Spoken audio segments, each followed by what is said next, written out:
When Rebecca's sister-in-law told her she didn't belong at the family gathering, she thought she was dealing with just another quiet military wife. She had no idea she was talking to a former Army intelligence officer who specialized in psychological operations. What happened next destroyed her reputation permanently. The autumn leaves crunched under the tires of Maya Rodriguez's silver Honda Civic as she pulled into the circular driveway of the sprawling colonial house in Westfield, Connecticut. The massive home, with its perfectly manicured lawn and expensive landscaping, stood in stark contrast to the modest military housing she and her husband David had called home for the past 8 years. Before we jump back in, tell us where you're tuning in from. And if this story touches you, make sure you're subscribed, because tomorrow, I've saved something extra special for you. Through the large bay windows, she could see the warm glow of family gathering inside. David's family celebrating his father's 65th birthday. Maya sat in her car for a moment, adjusting the rearview mirror to check her appearance one last time. At 34, she still maintained the composed bearing that had served her well during her 10 years in Army intelligence. Though civilian clothes had replaced her uniform 2 years ago, her dark hair was pulled back in a simple ponytail, and she wore a modest navy dress. Nothing flashy, nothing that would draw unwanted attention. She'd learned long ago that blending in was often the most powerful position to occupy. Maya had met David Rodriguez 5 years ago at a veterans support group in San Antonio. He was a gentle giant, 6'2" with kind brown eyes and a laugh that could fill a room. David worked as a high school counselor, helping troubled kids find their path, while Maya had transitioned from military intelligence to working as a cybersecurity consultant for small businesses. They were both quiet people who had seen enough of the world's darkness to appreciate simple pleasures. Sunday morning coffee, hiking trails, and the peaceful life they'd built together. Their relationship had been a refuge for both of them. David understood the weight Maya carried from her deployments in Iraq and Afghanistan, where she'd spent years analyzing enemy communications and protecting American lives through information warfare. Maya understood David's struggles with PTSD from his own tours as a combat medic. They didn't need to explain their nightmares to each other or why certain sounds made them flinch. They simply understood. This was Maya's 3rd time meeting David's extended family, and each visit had been progressively more uncomfortable. David came from old Connecticut money. His father was a retired federal judge, his mother a prominent socialite who chaired multiple charity boards. The family had initially seemed pleased that David had settled down after his military service, but Maya could sense the underlying tension in their polite smiles and carefully worded questions. David's sister Rebecca, in particular, had made her feelings clear through a series of subtle slights over the past 2 years. There were the forgotten invitations to family events, the comments about David changing since his marriage, and the pointed questions about when Maya and David planned to provide the family with grandchildren. Each interaction left Maya feeling like she was being measured against some invisible standard and consistently found wanting. What David's family didn't know, what Maya had never felt the need to share, was exactly what her role in Army intelligence had entailed. For 10 years, she had been part of a specialized unit that conducted psychological operations and information warfare. Her job was to understand how people thought, what motivated them, and how to influence behavior through carefully crafted messaging and strategic pressure points. Maya had spent years studying family dynamics in foreign cultures, understanding how to identify power structures, social hierarchies, and weak points in seemingly solid relationships. She could read micro-expressions, analyze speech patterns for deception, and compiled detailed psychological profiles of targets. More importantly, she knew how to use information as a weapon, how to plant seeds of doubt, expose hypocrisy, and systematically dismantle someone's credibility without them ever realizing they were under attack. But those skills belonged to her past life. Maya had deliberately left that world behind when she married David, choosing instead to build websites and secure networks for mom-and-pop businesses. She wanted peace, normalcy, and a family where her most dangerous skill was debugging code. She had buried her operational training so deep that sometimes even she forgot how lethal her mind could be when properly motivated. As Maya gathered her purse and the carefully selected birthday gift for David's father, She unconsciously cataloged details about the house and its surroundings. She noted the security system panel by the front door, the positioning of cars in the driveway that indicated who had arrived first, and the fact that the curtains were open in what appeared to be David's father's study on the second floor. These automatic assessments were habits from her intelligence days, skills that had kept her and her unit alive overseas but now felt unnecessary in suburban Connecticut. David's youngest nephew Tommy had always liked Maya, often seeking her out at family gatherings to show her his latest video game achievements or ask about her cool military stories. She never told him the real stories, of course, but she appreciated his genuine interest in her service. Through Tommy, Maya had learned valuable intelligence about family dynamics, which relatives were David's father's favorites, who controlled the family finances, and most importantly, the growing resentment some family members felt about David's absence from family events during his deployment. Maya had also noticed things that others missed, like how Rebecca's husband Mark often stepped away to take phone calls during family gatherings, or how Rebecca herself seemed increasingly anxious about money despite their apparent wealth. Years of reading people had taught Maya that the most hostile family members were often the ones with the most to hide. The front door opened before Maya could ring the bell, and David appeared with his warm smile and open arms. "There's my beautiful wife," he said, pulling her into a hug that still made her feel safe after all these years. But she could see the tension in his shoulders, the way his smile didn't quite reach his eyes. Something had already happened inside. "How bad is?" Maya asked quietly as they walked toward the door together. David sighed. "Rebecca's been asking a lot of questions about us again, about why we haven't had kids yet, about your job, about whether we're really committed to being part of this family." He paused, his hand on the doorknob. "She also made some comment about hoping you'd make an effort to fit in better this time." Maya felt a familiar coldness settle in her chest, not anger but the calm focus she'd learned to cultivate before high-stakes operations. She squeezed David's hand reassuringly. "Don't worry about me, Amor. I can handle Rebecca." As they stepped through the front door and into the warm chaos of family celebration, Maya had no idea that within the next few hours, those long dormant skills would be dragged back to the surface. She was about to discover that some battles choose you, whether you want them or not.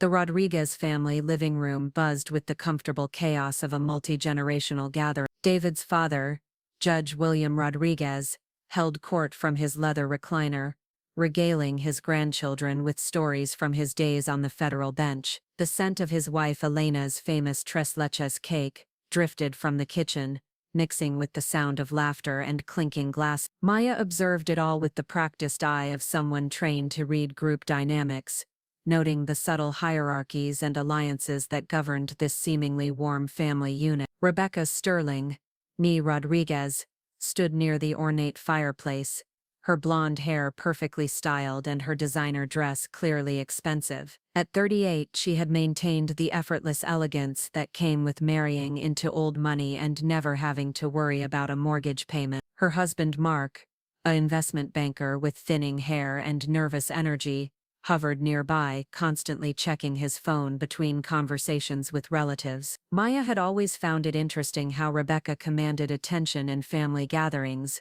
while Mark seemed perpetually distracted. "Maya, darling," Elena Rodriguez approached with open arms, her genuine warmth a stark contrast to her daughter's cool politeness. "You look lovely. How is the computer business treating you?"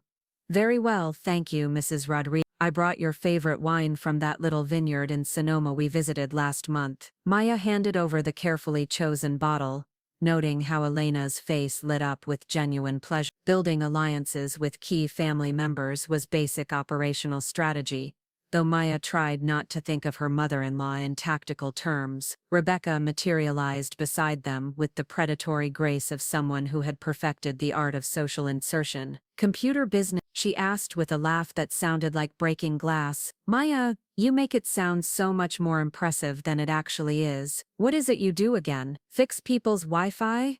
Preparing and narrating this story took us a lot of time, so if you are enjoying it, subscribe to our channel. It means a lot to us. Now back to the story.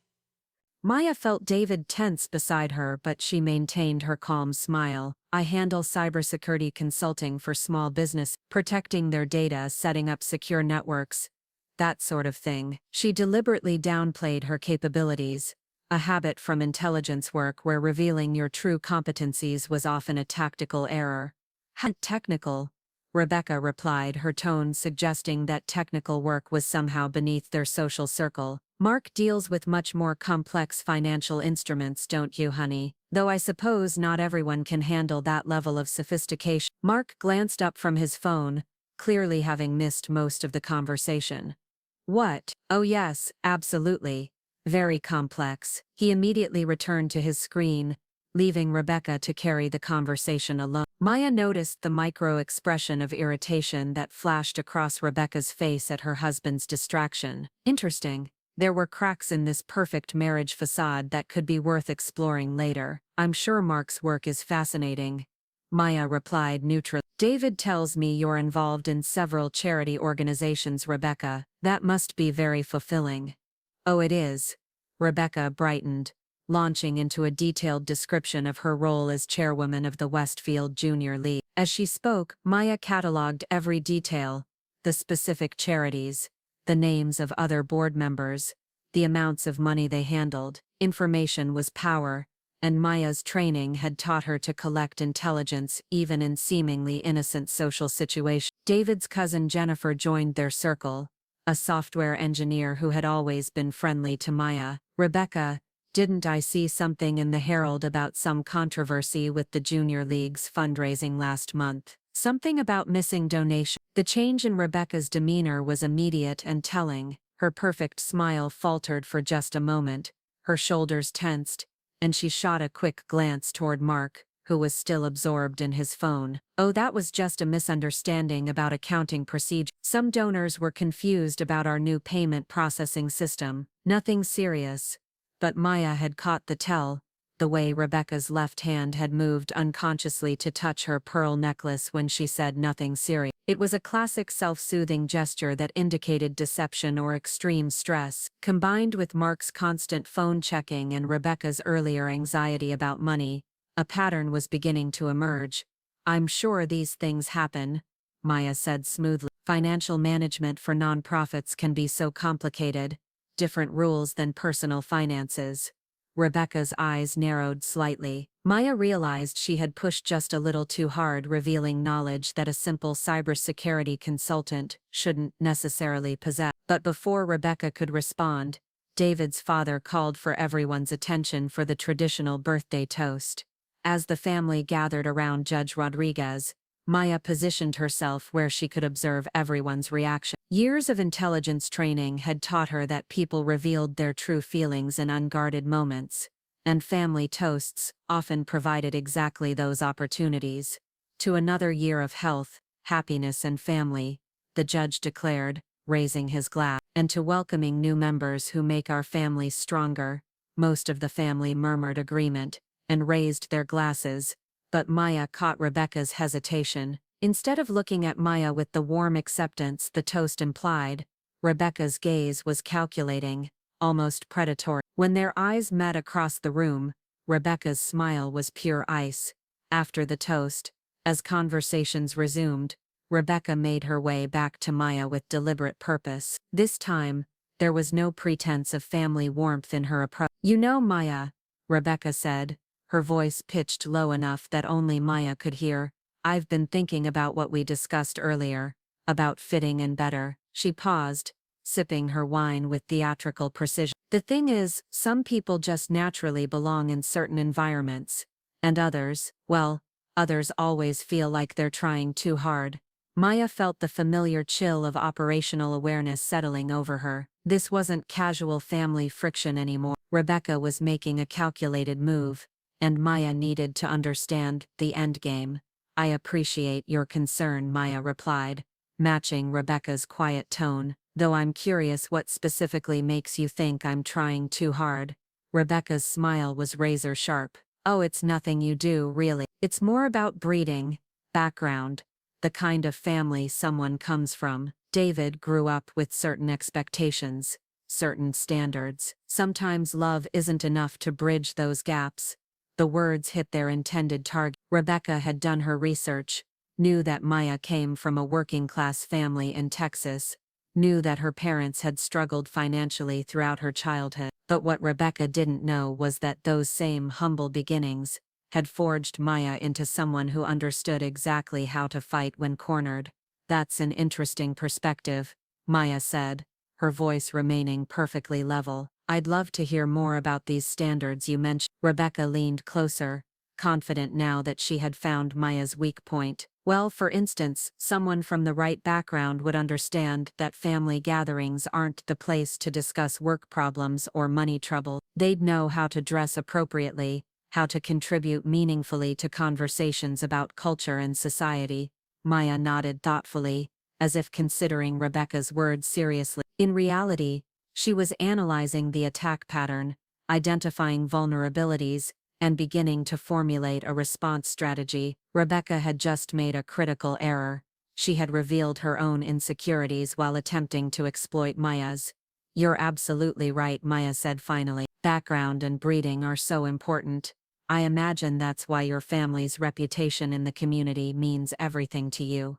Something in Maya's tone made Rebecca pause, a flicker of uncertainty crossing her feature. But before she could respond, David approached with 2 fresh glasses of wine.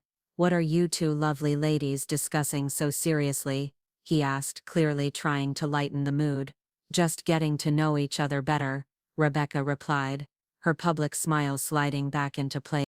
The kitchen fell silent except for the gentle hum of the refrigerator and the distant sound of family conversation from the living room. Rebecca stared at Maya with a mixture of confusion and growing unease, clearly trying to process the subtle but unmistakable shift in Maya's demeanor. The accommodating military wife had vanished, replaced by something far more calculating and dangerous. Maya pulled out her phone with deliberate slowness, scrolling through what appeared to be casual notes, but were actually detailed observations she'd been making throughout the evening. Years of intelligence training had taught her to document everything, and tonight had been no exception. "You know, Rebecca, I've had such an interesting evening learning about your family's various enterprises." Maya began conversationally. "Take Mark, for instance. 3 urgent phone calls during dinner, each lasting approximately 5 minutes. That's either a medical emergency, which it clearly isn't given his calm demeanor between calls, or someone applying significant financial pressure with a very specific timeline." Rebecca's face went pale, but she maintained her defiant posture. "You're delusional if you think eavesdropping on private conversations." "Oh, I didn't need to eavesdrop," Maya interrupted smoothly.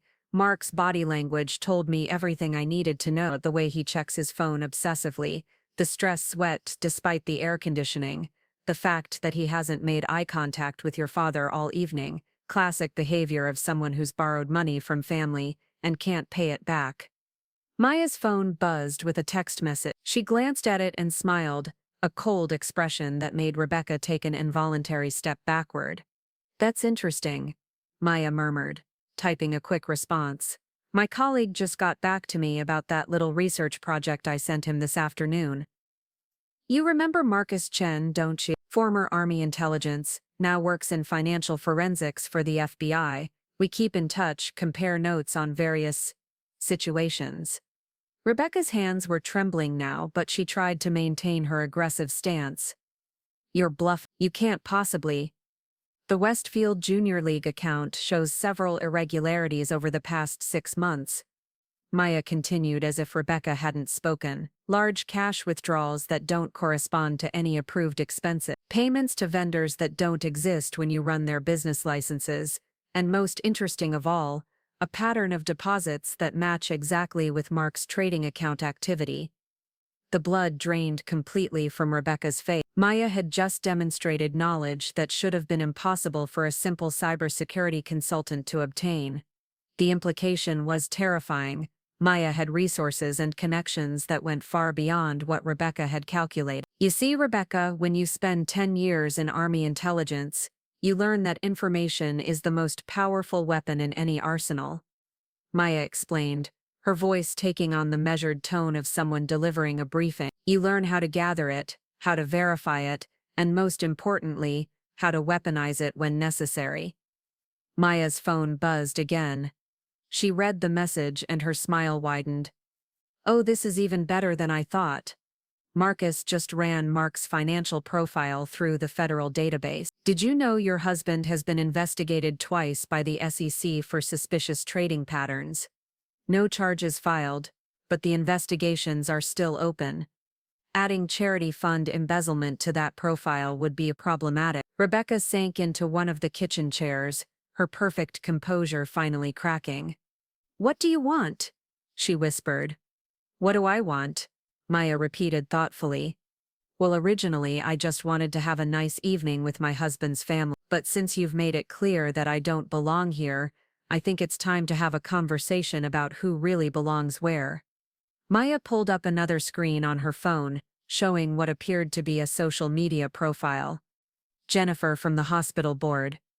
You remember her? She's been wondering about those missing junior league funds ever since the Herald article. Turns out she's quite the social media influencer in your little circle. Over 3,000 followers, all very interested in local charity accountability. Rebecca's eyes widened in horror as she realized the implications. In their social circle, reputation was everything. A scandal like this wouldn't just ruin Rebecca, it would destroy the entire family's standing in the community. Or perhaps we should discuss your friend Patricia Walsh from the country club. Maya continued, scrolling through more information. The one whose husband sits on the state banking commission. I imagine she'd be very interested to know that her friend's husband has been using charity funds to cover margin calls on risky investments. Stop, Rebecca pleaded, her voice barely audible. Please, just. Maya set her phone down on the kitchen counter, but kept her hand resting on it, a subtle reminder of the digital sword of Damocles hanging over Rebecca's head. I want you to understand something very clearly, Rebecca. I didn't come here looking for a fight. I came here as David's wife, hoping to build a relationship with his family. But you decided that I didn't belong, that I wasn't good enough for your precious social circle.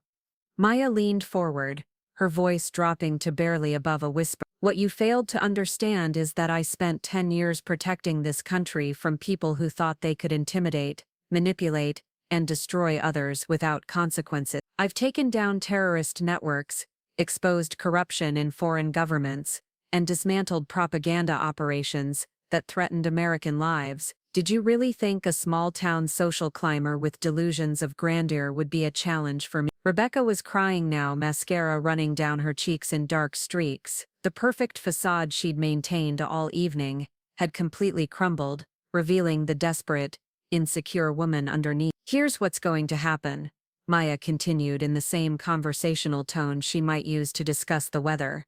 You're going to return every penny you and Mark stole from the junior league. You're going to do it quietly, through an anonymous donation that covers the missing funds plus interest. You're going to resign from all your charity positions, citing a desire to focus on family.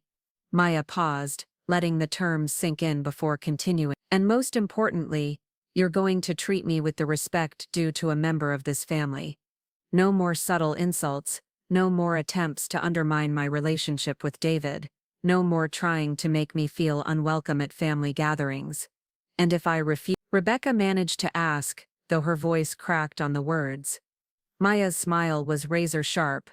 Then by tomorrow morning, everyone in your social circle will know exactly what kind of person you really are. Jennifer will have a very detailed post about charity accountability. Patricia will have some interesting information about financial irregularities. The Herald will receive an anonymous tip about ongoing investigations, and Mark will find himself facing federal charges for embezzlement. Maya stood up, smoothing down her dress with the same casual motion she'd used 100 times after delivering ultimatums to high-value targets. But I don't think you'll refuse, Rebecca, because despite all your talk about breeding and social hierarchies, you're really just a frightened little girl who's terrified of losing her place in a world she never really belonged to in the first place. The kitchen door swung open, and David appeared with a concerned expression. Everything okay in here? You two have been gone for a while. Maya turned to him with a brilliant smile, genuine this time, warm and loving. "Oh, we're fine, honey. Rebecca and I were just having a wonderful heart-to-heart about family dynamics, weren't we, Rebecca?" Rebecca looked up at David with tear-stained cheeks and nodded numbly.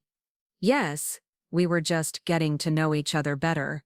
"Perfect," David said, clearly relieved. "Dad's about to cut the cake, and he specifically asked for you to be there, Maya. He wants to make another toast." Maya picked up her phone and slipped it into her purse. "I wouldn't miss it for the world." She paused at the kitchen door and looked back at Rebecca with the same polite smile she'd worn all evening. "Oh, and Rebecca? Welcome to the family." The birthday cake ceremony proceeded with the warm chaos typical of family celebrations. But Maya noticed the subtle shifts in dynamics that others missed. Rebecca had retreated to a corner chair, claiming a sudden headache, while Mark hovered nearby with the nervous energy of someone waiting for bad news. Judge Rodriguez delivered another heartfelt toast about family bonds and second chances, seemingly unaware that his daughter had just received the most important second chance of her life. 3 weeks later, Maya sat in her home office reviewing security protocols for a new client when her phone rang. The caller ID showed Jennifer Rodriguez Martinez, David's cousin from the hospital board. "Maya, I had to call you. Did you see the announcement in the Herald today about the Junior League?" Maya minimized her work screen and pulled up the local newspaper's website. The headline read, "Anonymous donation covers Junior League shortfall, financial review reveals administrative oversight." The article was professionally written, focusing on the positive outcome rather than assigning blame, exactly as Maya had suggested when she'd helped Rebecca craft the narrative. "I saw it," Maya replied carefully. "It sounds like everything worked out well for the organization." Better than well, Rebecca resigned from the board yesterday, and they received a donation that covered not just the missing funds, but enough to fully fund their scholarship program for next year. She said she wanted to focus more on family time. "Though between you and me, she looked terrible at the country club last weekend, like she'd been crying for days." Maya felt no satisfaction in Rebecca's emotional distress, only the professional completion of a successful operation. The goal had never been to destroy Rebecca, but to neutralize a threat and establish clear boundaries. The crying was unfortunate but necessary collateral damage.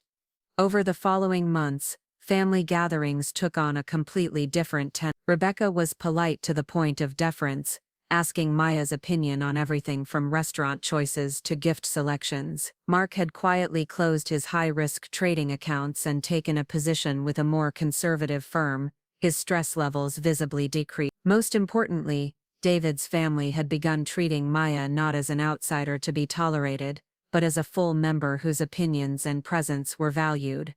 The transformation was most evident during Elena's birthday dinner in December. Maya arrived to find Rebecca already there, having volunteered to help with setup, something she'd never done before. When Elena mentioned struggling with her new tablet, Rebecca immediately suggested that Maya would be the perfect person to help, praising her technical expertise to anyone who would listen. "Maya dear, could you possibly look at this?" Elena asked, holding up the tablet with frustrated confusion. "I can't figure out how to video call the grandchildren in California." Maya spent 20 minutes patiently walking Elena through the process, setting up shortcuts and explaining features in simple terms. As she worked, she noticed Rebecca watching intently, occasionally offering to fetch coffee or asking if Maya needed anything. After dinner, as the family gathered in the living room, Judge Rodriguez made an unexpected announcement. "Elena and I have been discussing our estate planning, and we've decided to make some updates to reflect our growing family." He smiled warmly at Maya. "We want to ensure that all our children and their spouses are properly provided for." The implications were significant. Maya was being formally recognized, not just as David's wife, but as a full heir to the family legacy. She caught Rebecca's eye across the room and saw only acceptance there, tinged with what might have been relief. Later that evening, as Maya and David drove home through the Connecticut countryside, David reached over to squeeze her hand. "I don't know what happened between you and Rebecca that night at Dad's birthday, but whatever it was, thank you. She's been different. Like she finally understands that you're not going anywhere." Maya smiled in the darkness of the car, Sometimes people just need time to adjust to new family dynamics. Rebecca and I understand each other much better now. I was worried for a while that she might try to cause real problems, David admitted. She can be pretty ruthless when she wants something. Can she? Maya asked mildly. I hadn't noticed. 6 months after the initial confrontation, Maya received an unexpected text message from Rebecca.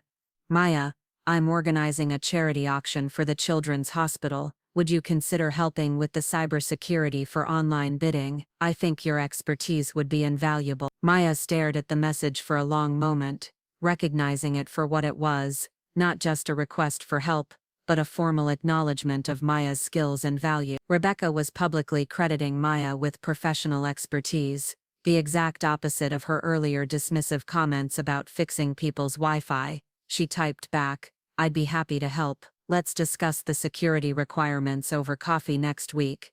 The response came immediately, perfect. And Maya, thank you for everything. I understand now that family means supporting each other, not tearing each other down. Maya forwarded the exchange to David with a simple message. I think your sister and I are finally on the same page. The real victory wasn't in Rebecca's surrender. It was in the establishment of a new equilibrium where Maya's position in the family was not just secure but respected. Rebecca had learned that social hierarchies could shift in ways she'd never imagined, and Maya had learned that her intelligence skills could be applied constructively to protect the family she'd gained through marriage. A year later, at David's nephew Tommy's high school graduation, Maya sat in the family section wearing a beautiful dress that Elena had insisted on buying for her. Rebecca sat nearby with her own family, at one point leaning over to ask Maya's advice about college cybersecurity programs for Tommy. As the graduates crossed the stage, Maya reflected on how completely the family dynamics had transformed. She was no longer the outsider trying to fit in. She was the family member that others came to for advice, support, and expertise. Rebecca had found her own path to redemption through genuine charity work, and had learned to value substance over social positioning.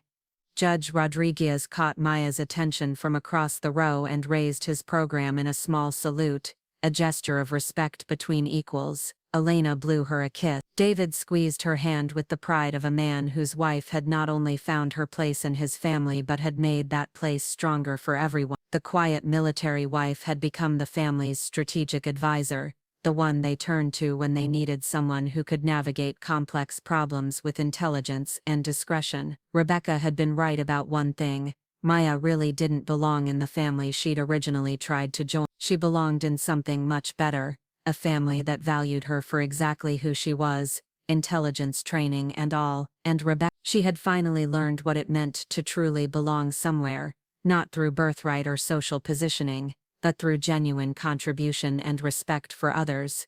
The transformation was complete, the new order established, and everyone had found their proper place in the hierarchy. Some battles, Maya reflected, were won not through destruction, but through teaching others how to surrender with dignity and tact.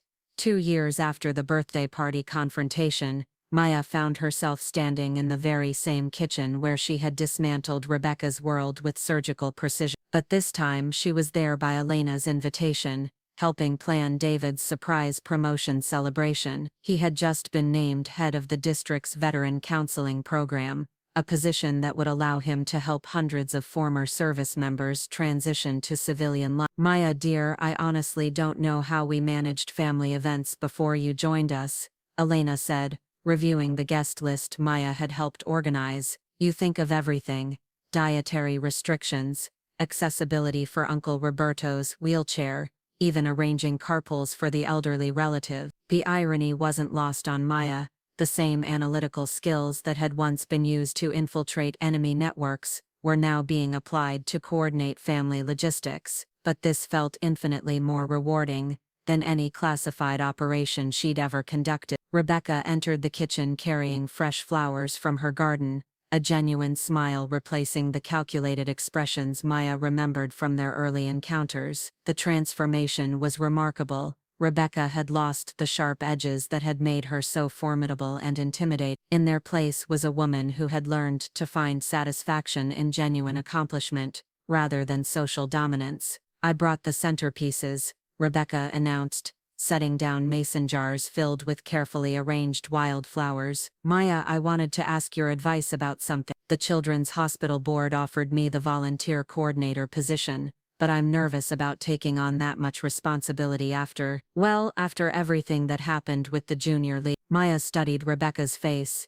seeing genuine uncertainty rather than the manipulative calculation she'd once observed. This was a woman who had learned hard lessons about the difference between authority and leadership, between commanding and earning respect. What makes you nervous about? Maya asked, setting down her planning notebook to give Rebecca her full attention. I guess I'm afraid I'll mess it up again, Rebecca admitted, her voice smaller than Maya had ever heard it. Before, I thought being in charge meant having people listen to me because of who I was, who I married, what family I came from, but you taught me that real leadership means earning trust through competence and character. Elena looked between the two women with curiosity, sensing the deeper significance of their conversation, but not understanding its origins. Maya had never told anyone in the family about that night in the kitchen, and Rebecca had clearly kept their arrangement confidential as well. I think you should take the position, Maya said after considering it carefully, but go in with a different mindset. Focus on what you can learn rather than what you can control. Ask questions instead of giving orders, and remember that the best leaders are the ones who make everyone around them more capable. Rebecca nodded slowly, absorbing the advice. Could I call you sometimes if I run into challenges? You have such a good read on people and situations. Maya felt an unexpected warmth at the request. This wasn't the desperate plea of someone under threat. It was genuine respect for her judgment and experience. Of course, I'd be happy to help. The kitchen door swung open, and David appeared with his nephew Tommy, now a sophomore at UConn studying cybersecurity, partly inspired by conversations with Maya at family gatherings. Aunt Maya, Tommy called out with the enthusiasm of someone who had found his calling. I have to tell you about my penetration testing class. We're learning about social engineering techniques, and I keep thinking about the stories you told me about psychological operation. Maya had shared carefully edited versions of her intelligence work with Tommy, focusing on the analytical and strategic aspects rather than the darker operational detail. His fascination with cybersecurity had blossomed into a genuine career path, and Maya took quiet pride in having influenced his direction. Social engineering is fascinating, Maya agreed. But remember, the same techniques that can be used to exploit vulnerabilities can also be used to strengthen defenses. It's all about intention and ethics. David wrapped his arms around Maya from behind, resting his chin on her shoulder. Are you corrupting my nephew with spy stories again? She's teaching me to think strategically, Tommy protested with a grin.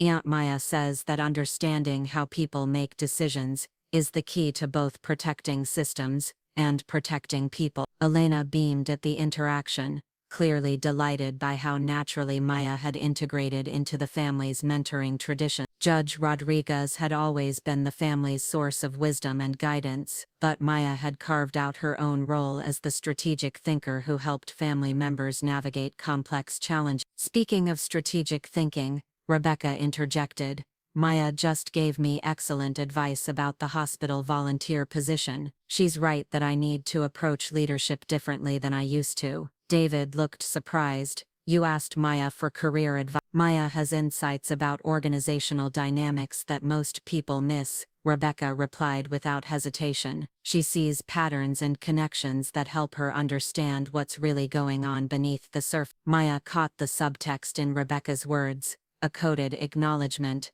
of just how thoroughly Maya had analyzed and understood the family's hidden dynamics during their confrontation. But to David and Elena it simply sounded like professional respect between sisters-in-law. Later that evening, as the family gathered for dinner, Maya observed the natural flow of conversation and mutual support that had replaced the undercurrents of tension she remembered from her early visits. Tommy was excitedly describing his latest class projects to anyone who would listen. Rebecca was genuinely asking Elena for advice about managing volunteers. Mark was relaxed and engaged, no longer checking his phone compulsively.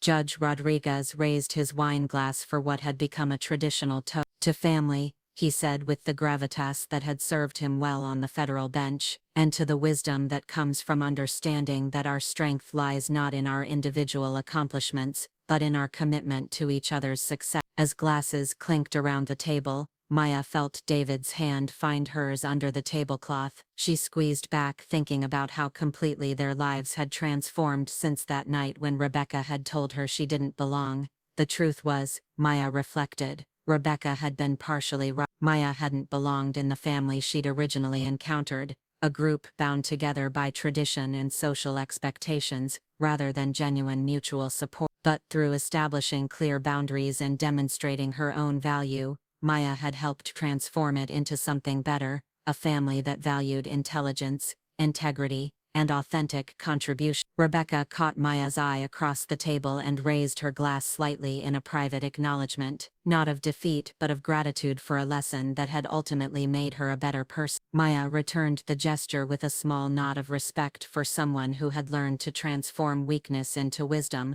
The quiet military wife had indeed ensured that Rebecca never belonged anywhere, at least, never again belonged in the small entitled world she had once inhabited. Instead, Rebecca now belonged in a larger, more meaningful community built on mutual respect and genuine service to others. Sometimes, Maya mused, the most decisive victories were the ones that left everyone stronger than they had been before.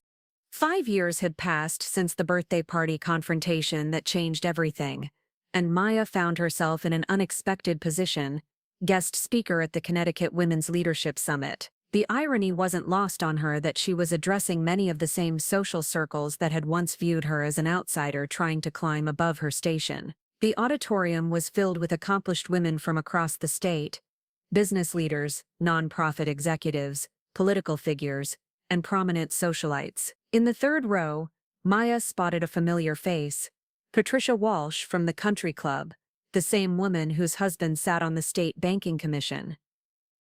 Patricia caught Maya's eye and smiled warmly, a stark contrast to the polite but distant acknowledgement Maya would have received years earlier. My topic today is strategic thinking in personal and professional relationships, Maya began, her voice carrying clearly through the microphone.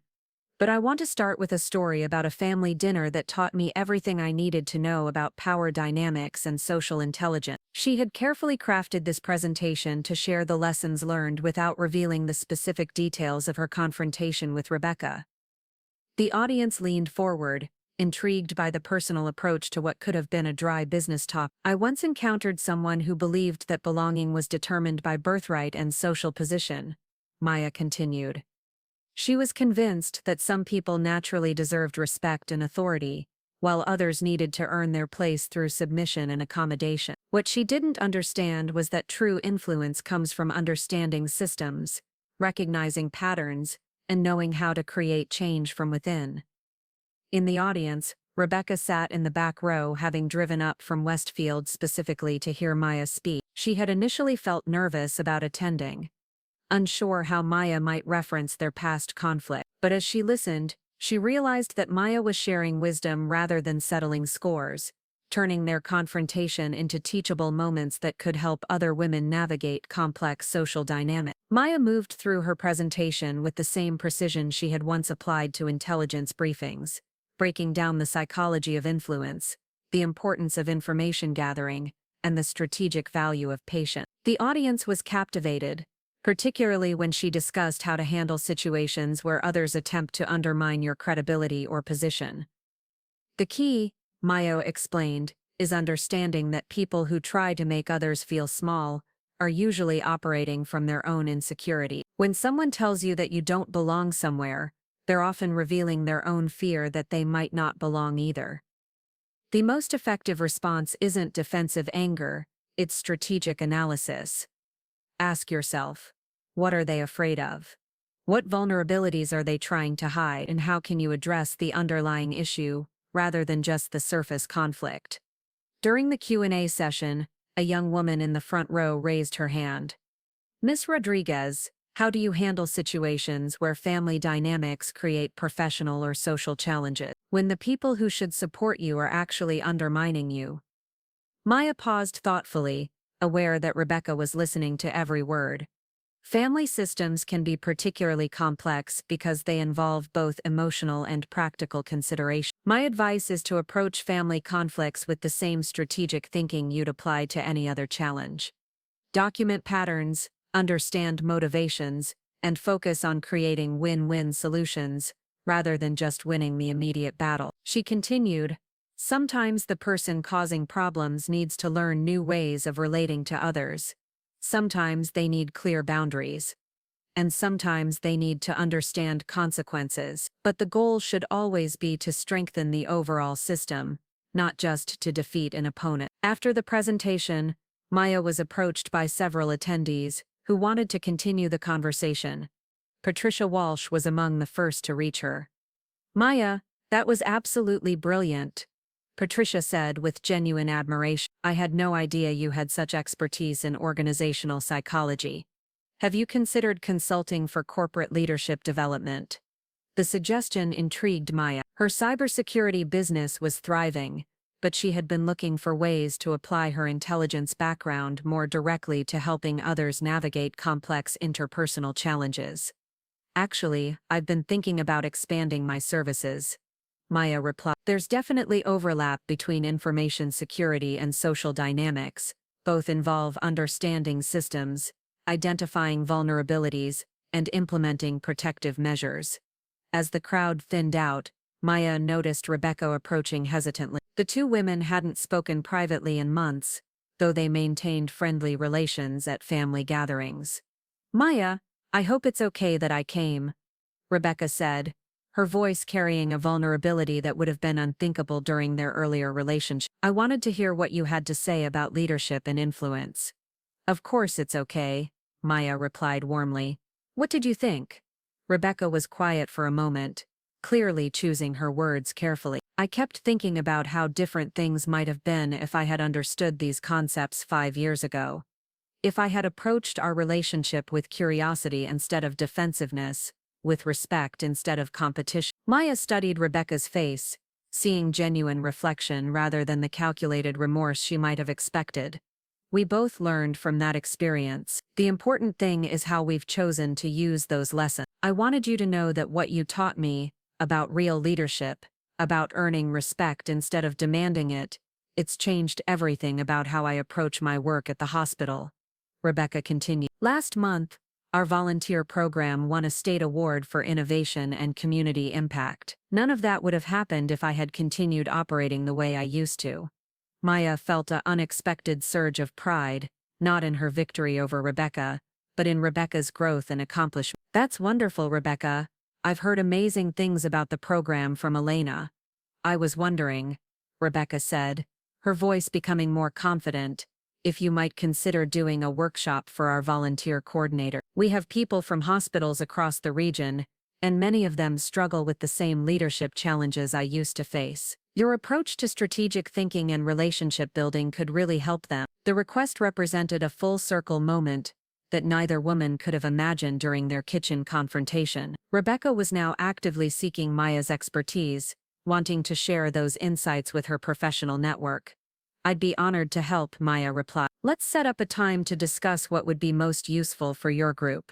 As they exchanged contact information, Maya reflected on how completely their dynamic had transformed. The woman who had once told her she didn't belong anywhere was now inviting her to share her expertise with regional healthcare leaders.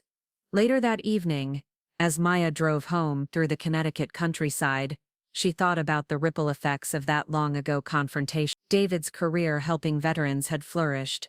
Tommy was excelling in his cybersecurity studies and had already secured an internship with a federal agency. Rebecca had found genuine purpose in meaningful work. Even Mark had stabilized his career and seemed genuinely happy. Most importantly, Maya had discovered that her intelligence skills could be used not just to neutralize threats, but to create positive change in the lives of people around her. The strategic thinking that had once been applied to psychological operations could also be used to build stronger families, more effective organizations, and healthier communities.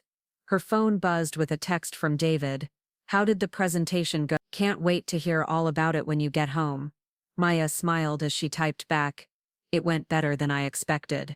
I think I might have found a new calling. The quiet military wife who had once been told she didn't belong anywhere had become a recognized expert in helping others find their own sense of belonging and purpose. And Rebecca, who had tried so hard to maintain her position at the top of a small social hierarchy, had learned to build something much more valuable: genuine influence based on service to others.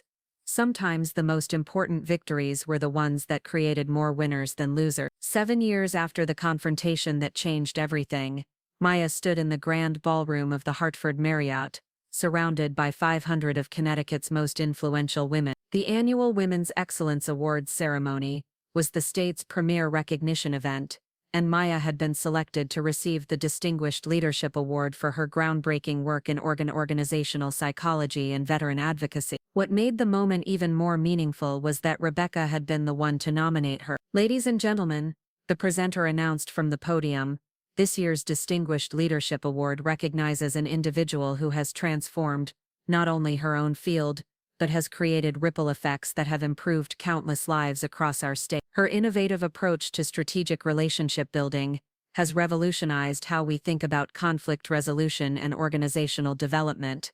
Maya smoothed her elegant black dress, a far cry from the modest navy outfit she'd worn to that first family gathering all those years ago. David squeezed her hand proudly from his seat at the head table, while Elena dabbed at tears of joy.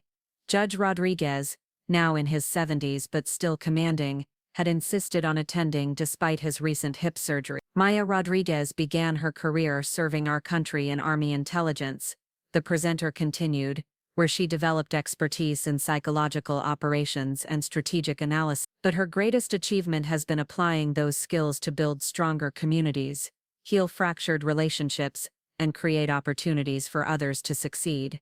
The presenter paused dramatically before delivering the most significant part of Maya's introduction. Her nomination was submitted by Rebecca Sterling, CEO of Connecticut Healthcare Innovation Network, who wrote, and I quote, "Maya Rodriguez taught me that true leadership isn't about commanding others to follow you.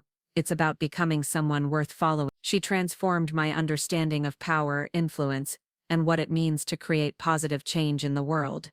Maya felt a complex mix of emotions as she heard those words. Rebecca had indeed become CEO of a major healthcare network, a position she'd earned through years of genuine service and strategic thinking. The woman who had once tried to exclude Maya from family gatherings was now publicly crediting her with fundamental life lessons. As Maya approached the podium to accept her award, she spotted familiar faces throughout the audience. Patricia Walsh, now a close friend and frequent collaborator, beamed from the third row. Jennifer Rodriguez Martinez had brought her teenage daughter, who was considering a career in cybersecurity inspired by Maya's example. Tommy, now a successful cybersecurity specialist with the Department of Homeland Security, sat at a table with other young professionals Maya had mentored over the years. "Thank you for this incredible honor," Maya began, her voice carrying the same calm authority that had once dismantled Rebecca's confidence in a family kitchen. "When I first transitioned from military service to civilian life,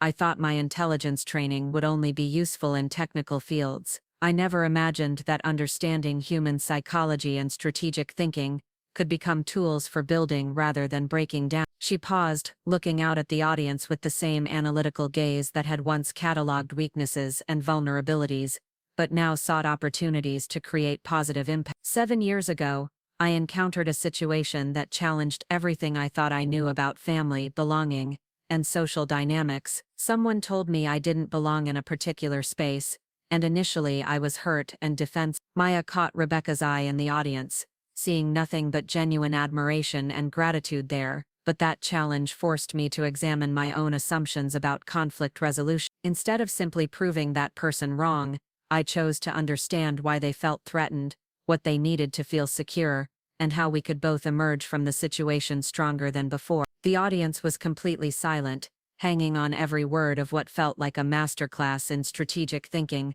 disguised as an acceptance speech. The person who challenged me initially saw me as an outsider trying to infiltrate their established hierarchy, Maya continued. What they didn't realize was that I wasn't interested in climbing their ladder. I wanted to build a better structure entirely, one where everyone's contributions were valued, where belonging was earned through character rather than birthright, and where conflicts became opportunities for mutual growth.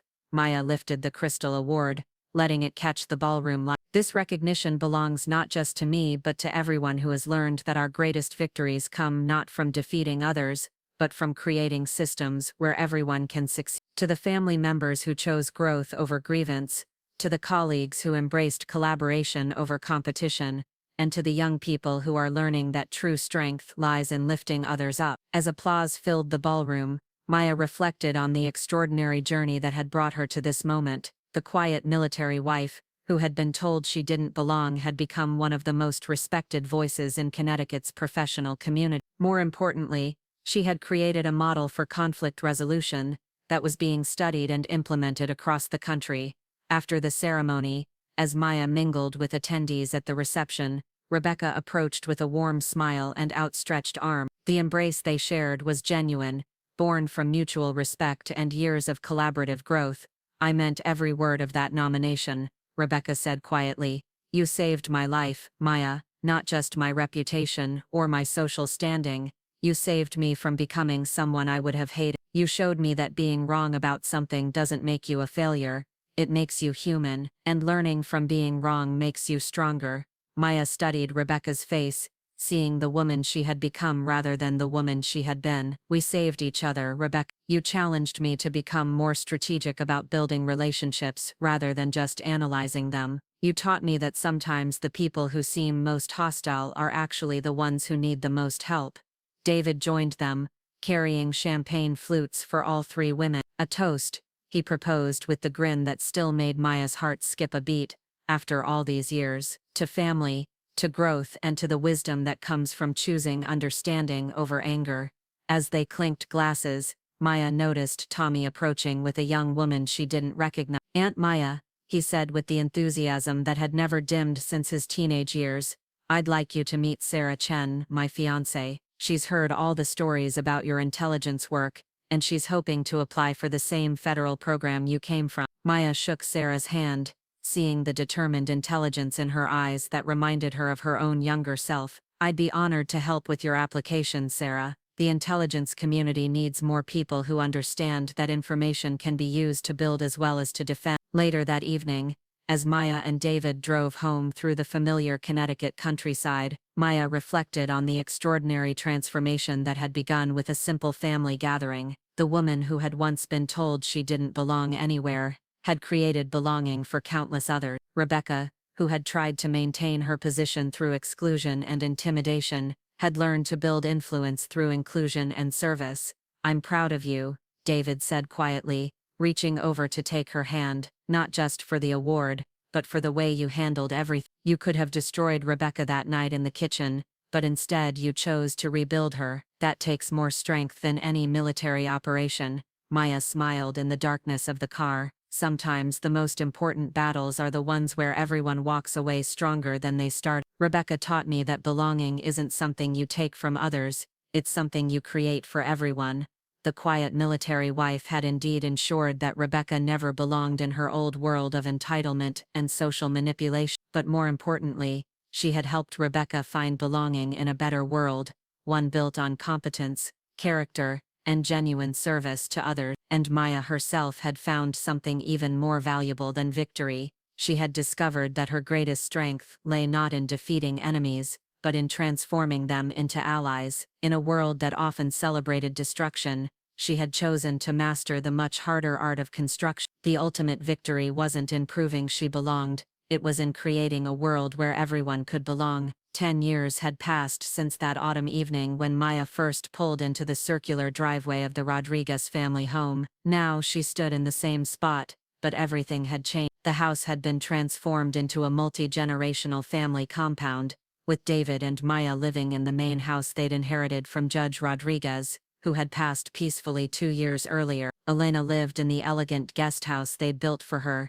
and Rebecca's family had moved into a custom home on the adjoining property they'd purchased to stay close to the family that had become their anchor. Today marked a special occasion, the 10th anniversary celebration of the Rodriguez Family Foundation, a charitable organization that had grown from Maya's initial suggestion, into one of Connecticut's most effective veteran and family support networks. The foundation had provided scholarships to over 200 military children, funded counseling services for veteran families, and created job placement programs that had helped thousands of former service members transition to civilian careers. Maya walked through the foundation's headquarters, housed in a renovated barn on the family property, reviewing the displays that chronicled their decade of service. Photos showed families reunited, veterans in graduation caps, children holding certificates of achievement. But the image that always stopped her was a framed newspaper clipping from 5 years earlier, local foundation's innovative approach to conflict resolution,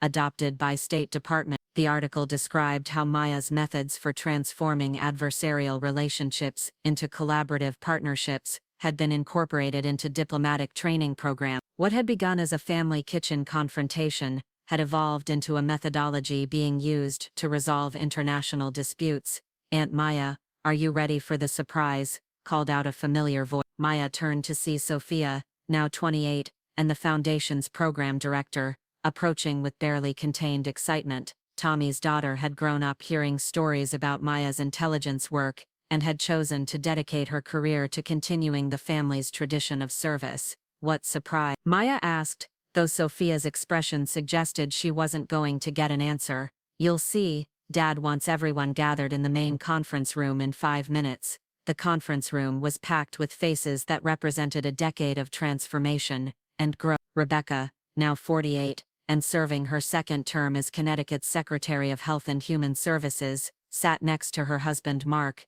who had built a successful financial consulting firm specializing in nonprofit management. Tommy, recently promoted to Deputy Director of Cybersecurity at DHS, had his arm around his wife Sarah, who was 8 months pregnant with their second child. Elena, at 75, remained the family's emotional center, her eyes bright with the satisfaction of seeing her children and grandchildren creating meaningful legacy. David, graying slightly at the temples but still possessing the gentle strength that had first attracted Maya, stood at the front of the room with a presentation remote in his hand. 10 years ago, David began, this family experienced what we now recognize as a pivotal moment. A conflict that could have divided us instead became the catalyst for everything you see today. Maya's approach to that situation didn't just resolve a family dispute, it created a model for transformation that has now helped thousands of people. The wall screen, lit up with a video message that made Maya's breath catch in her throat.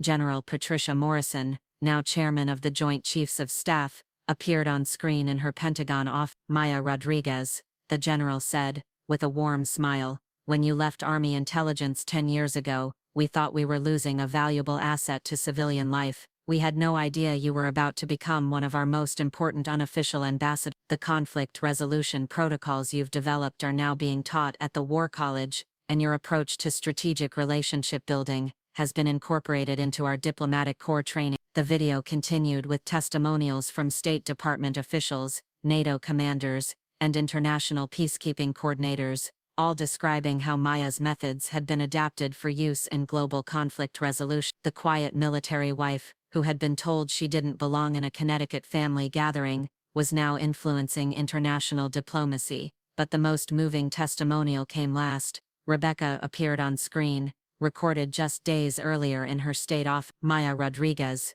saved my life," Rebecca said simply, "not from physical danger, but from becoming someone I would have despised. She taught me that true power comes from empowering others, that real security comes from creating systems where everyone can succeed. The woman I tried to exclude from our family became the person who showed us all what family really means."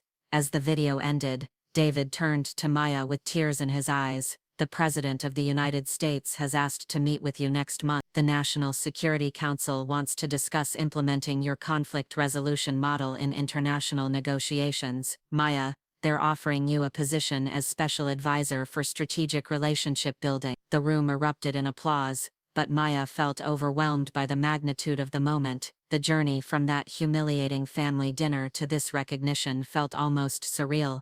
Elena stood slowly, her voice carrying the authority of age and wisdom. "Maya dear, I want you to remember something. You didn't achieve this success by defeating Rebecca, or proving you were better than her. You achieved it by showing all of us how to be better than we were. That's why this offer matters, not because it validates your worth, but because it gives you a platform to help others discover their own. Tommy raised his hand with a grin. Before Aunt Maya changes the world, can we talk about something more important? Sarah and I wanted to tell everyone that if this baby is a girl, we're naming her Maya Elena Rodriguez. We want her to carry on the tradition of women who transform conflict into opportunity. Maya looked around the room at these faces she had come to love so deeply, people who had started as strangers, some as adversaries, but who had become her chosen family through years of mutual growth and support. Rebecca caught her eye and nodded slowly, a gesture that communicated volumes about their shared journey from enemies to sisters.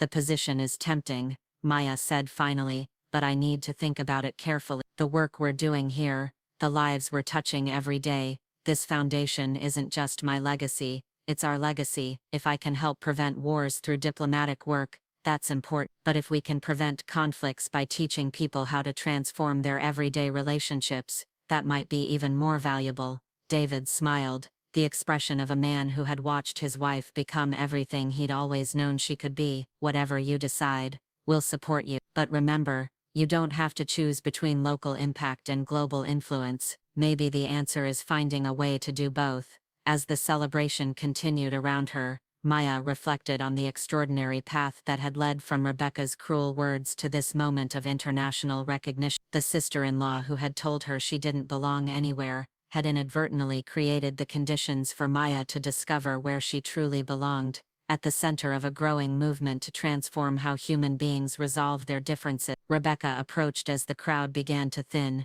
extending her hand with a formal gesture that dissolved into a warm embrace. I have one more surprise, Rebecca said quietly. I've been working with a publisher to document your methodology, the kitchen doctrine, how one conversation can change everything. I want people to understand that the most important negotiations don't happen in conference rooms or government buildings, they happen in family kitchens, school cafeterias, and community centers. They happen wherever people decide to choose understanding over anger. Maya felt the final piece of their transformation click into place. The woman who had once tried to destroy her reputation was now working to ensure that reputation reached its fullest potential. You know what the most beautiful part of this is? Maya asked, looking around at the family and colleagues who had gathered to celebrate their collective success. What's that? Rebecca replied. You were right that night 10 years ago. I really didn't belong in the family I encountered, but by forcing me to prove my worth, you helped me create a family worthy of belonging to. You made me stronger by trying to break me down, and in the end, we all became more than we ever could have been alone. Rebecca smiled through tears. I tried to make you not belong anywhere. Instead, I helped you learn how to make sure everyone belongs everywhere. The quiet military wife had indeed transformed the world, one relationship at a time, starting with the most difficult relationship of all, the one with the person who had tried to destroy her place in the world. And in saving that relationship, she had discovered her true calling, not as a warrior, but as a peacemaker, whose greatest victories came not from defeating enemies, but from turning them into family. 15 years after the confrontation that changed everything, Maya Rodriguez stood before the United Nations General Assembly in New York City. At 49, her hair now showed threads of silver that caught the lights of the Grand Hall, and her bearing carried the quiet authority of someone who had spent over a decade transforming conflicts into collaborations on the world stage. The audience before her represented 19 nations. Their delegates gathered for the historic vote on the Global Conflict Resolution Protocol, a framework based entirely on the methodology Maya had first developed in a Connecticut family kitchen. What had begun as a desperate attempt to navigate hostile in-laws had evolved into humanity's most promising approach to preventing wars before they started. 15 years ago, Maya began, her voice carrying clearly through the vast chamber. I was told by someone I barely knew that I didn't belong in their family. Today, I stand before you with a simple message. Everyone belongs in the human family, and our greatest challenge is learning how to make that truth a reality. In the gallery above, Rebecca Sterling Rodriguez, she had legally added Maya's surname 5 years earlier as a symbol of their transformed relationship, watched with tears streaming down her face. As the newly appointed U.S. ambassador to the United Nations, Rebecca had spent the past 2 years working tirelessly to build international support for Maya's protocol. The woman who had once tried to exclude Maya from a family dinner was now introducing her to the world as humanity's best hope for lasting peace. Beside Rebecca sat Elena, now 80, but insisting on attending despite her doctor's concerns about the long flight. David held his wife's hand in the front row of the diplomatic section, his eyes shining with the same love and pride that had sustained their marriage through 15 years of extraordinary transformation. Tommy and Sarah's 3 children, Maya Elena, David Roberto, and Sophia Grace, sat quietly, old enough now to understand that they were witnessing history. The methodology you're considering today didn't emerge from academic research or military strategy. Maya continued. It was born from necessity, refined through practice, and proven through results. We've used these principles to resolve family disputes in Connecticut, community conflicts in Colorado, religious tensions in the Middle East, and territorial disagreements in Southeast Asia. The Secretary General of the United Nations, Dr. Amara Okafor, had introduced Maya as the woman who proved that the most complex international conflicts could be resolved using the same principles that heal broken families. The comparison was more accurate than most delegates realized.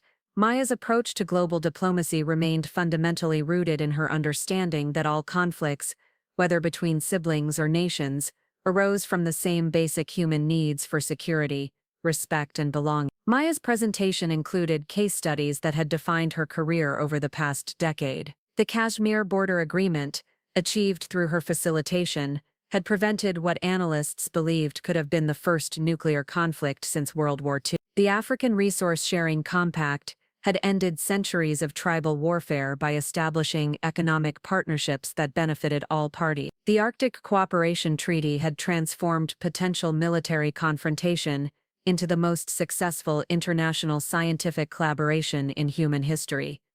But the slide that drew the most attention showed a simple family photo from the Rodriguez compound in Connecticut. Maya stood with David, Elena, Rebecca, Mark, Tommy, Sarah, and their children, all gathered around a kitchen table laden with Elena's tres leches cake. This is where it all began, Maya explained to the assembly. In a kitchen where one woman's fear of losing her place in the world led her to try to deny another woman her place. What we learned that night was that security doesn't come from excluding others, it comes from creating systems where everyone can thrive.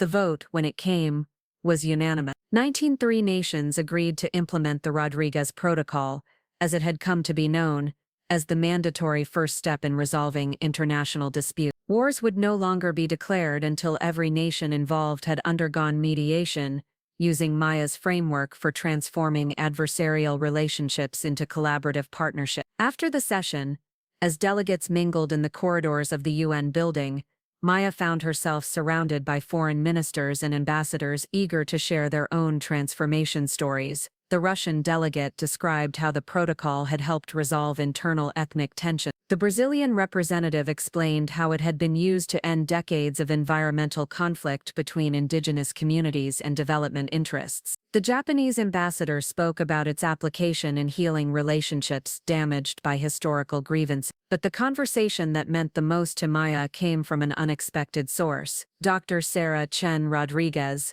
Tommy's wife and now the Director of International Cybersecurity for the UN, approached with her tablet displaying news coverage from around the world. Maya, look at this, Sarah said, scrolling through international headlines. The Beijing Times, Kitchen Diplomacy Prevents World War. Le Monde, From Family Feud to Global Peace. The Guardian, How One Woman's Refusal to Accept Rejection Changed Everything. Maya smiled at the irony. The woman who had been told she didn't belong anywhere had just convinced the entire world to adopt her vision of universal belonging. Rebecca approached, still in her formal ambassador attire but with the warm expression Maya had come to associate with their deepest conversation. "There's something I never told you about that night 15 years ago," Rebecca said quietly. "After you left for home, I sat in that kitchen for 2 hours, crying. Not because you had threatened me, but because I realized for the first time in my life that I was the person creating conflict instead of resolving it." Maya studied Rebecca's face, seeing the woman who had learned to transform her own pain into purpose. What made you realize? It was the way you looked at me right before you left, Rebecca replied, not with anger or triumph, but with something I'd never experienced before.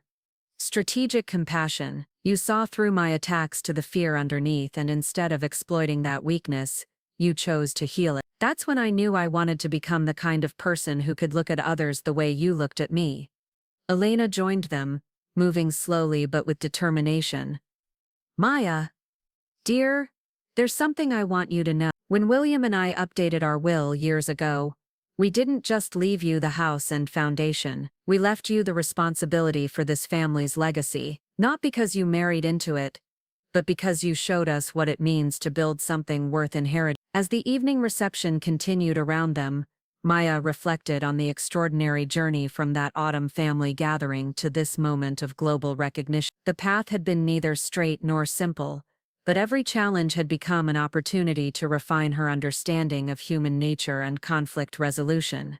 David appeared at her side, as he had countless times over the past 15 years, offering quiet support and unconditional love. How does it feel to have changed the world? He asked with the gentle humor that had helped her through the most difficult moments of their journey. It feels like the beginning, Maya replied, watching delegates from former enemy nations shake hands and exchange contact information. We've proven that transformation is possible on any scale. Now we have to prove that it's sustainable. Rebecca overheard and smiled. You know what I think? I think the woman who was told she didn't belong anywhere just taught the whole world how to belong together. And that's not an ending. That's the most important beginning in human history. As Maya looked around at the family she had gained, the colleagues she had influenced, and the world she had helped transform, she realized that Rebecca had been right about one thing from the very beginning.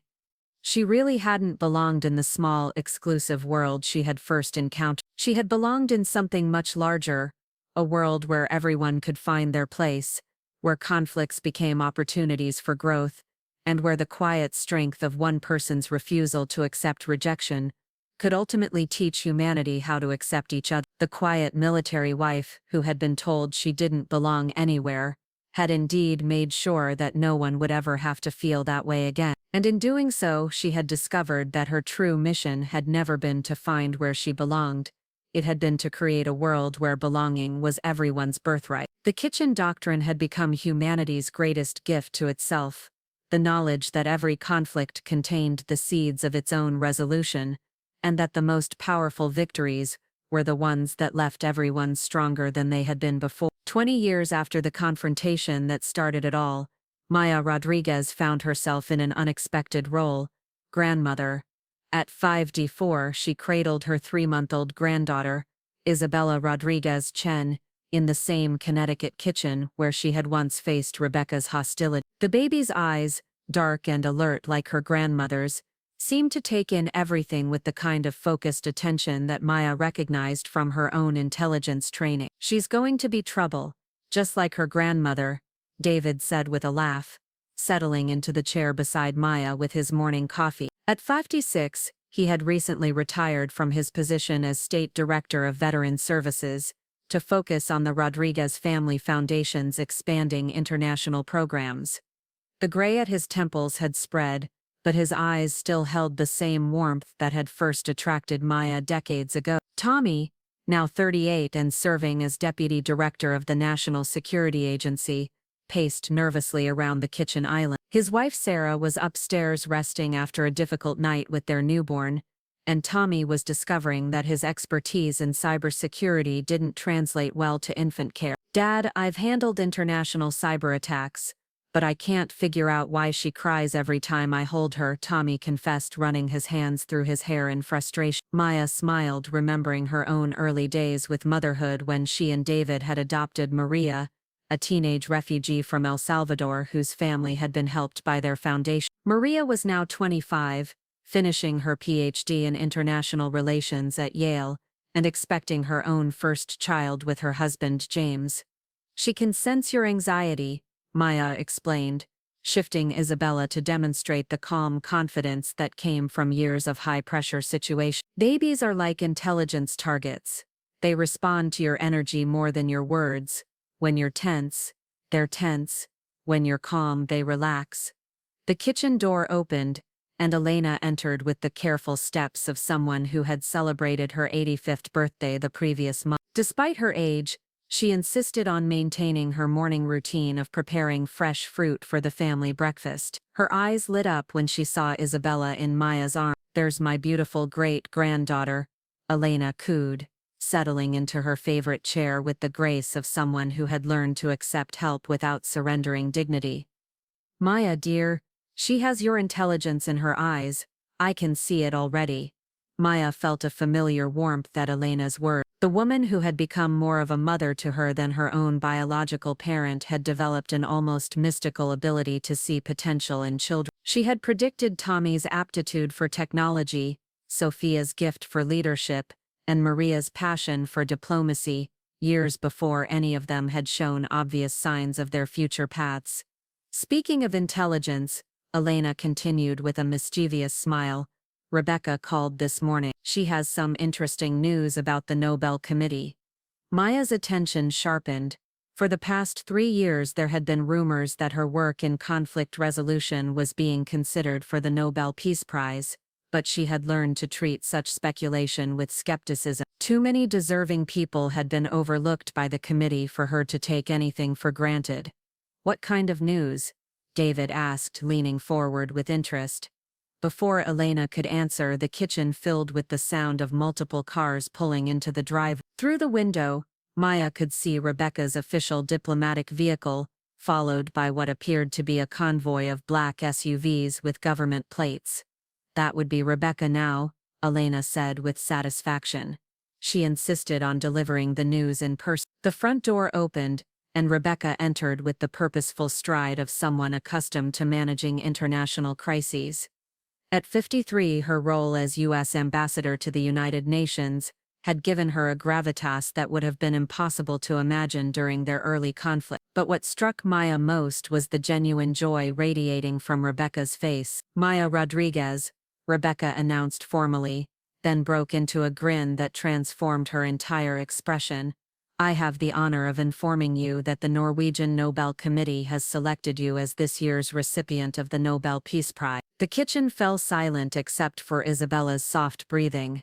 Maya felt the weight of the moment settling around her like a familiar operational calm. After 2 decades of transforming conflicts into collaborations, from family dinners to international negotiations, the world's most prestigious recognition for peacebuilding was finally acknowledging her work. "The citation," Rebecca continued, pulling out an official document, "reads, for developing and implementing revolutionary conflict resolution methodologies that have prevented multiple wars, transformed international diplomacy, and created sustainable frameworks for global cooperation. Rodriguez has demonstrated that the principles of strategic empathy and systematic understanding can resolve even the most intractable human conflicts."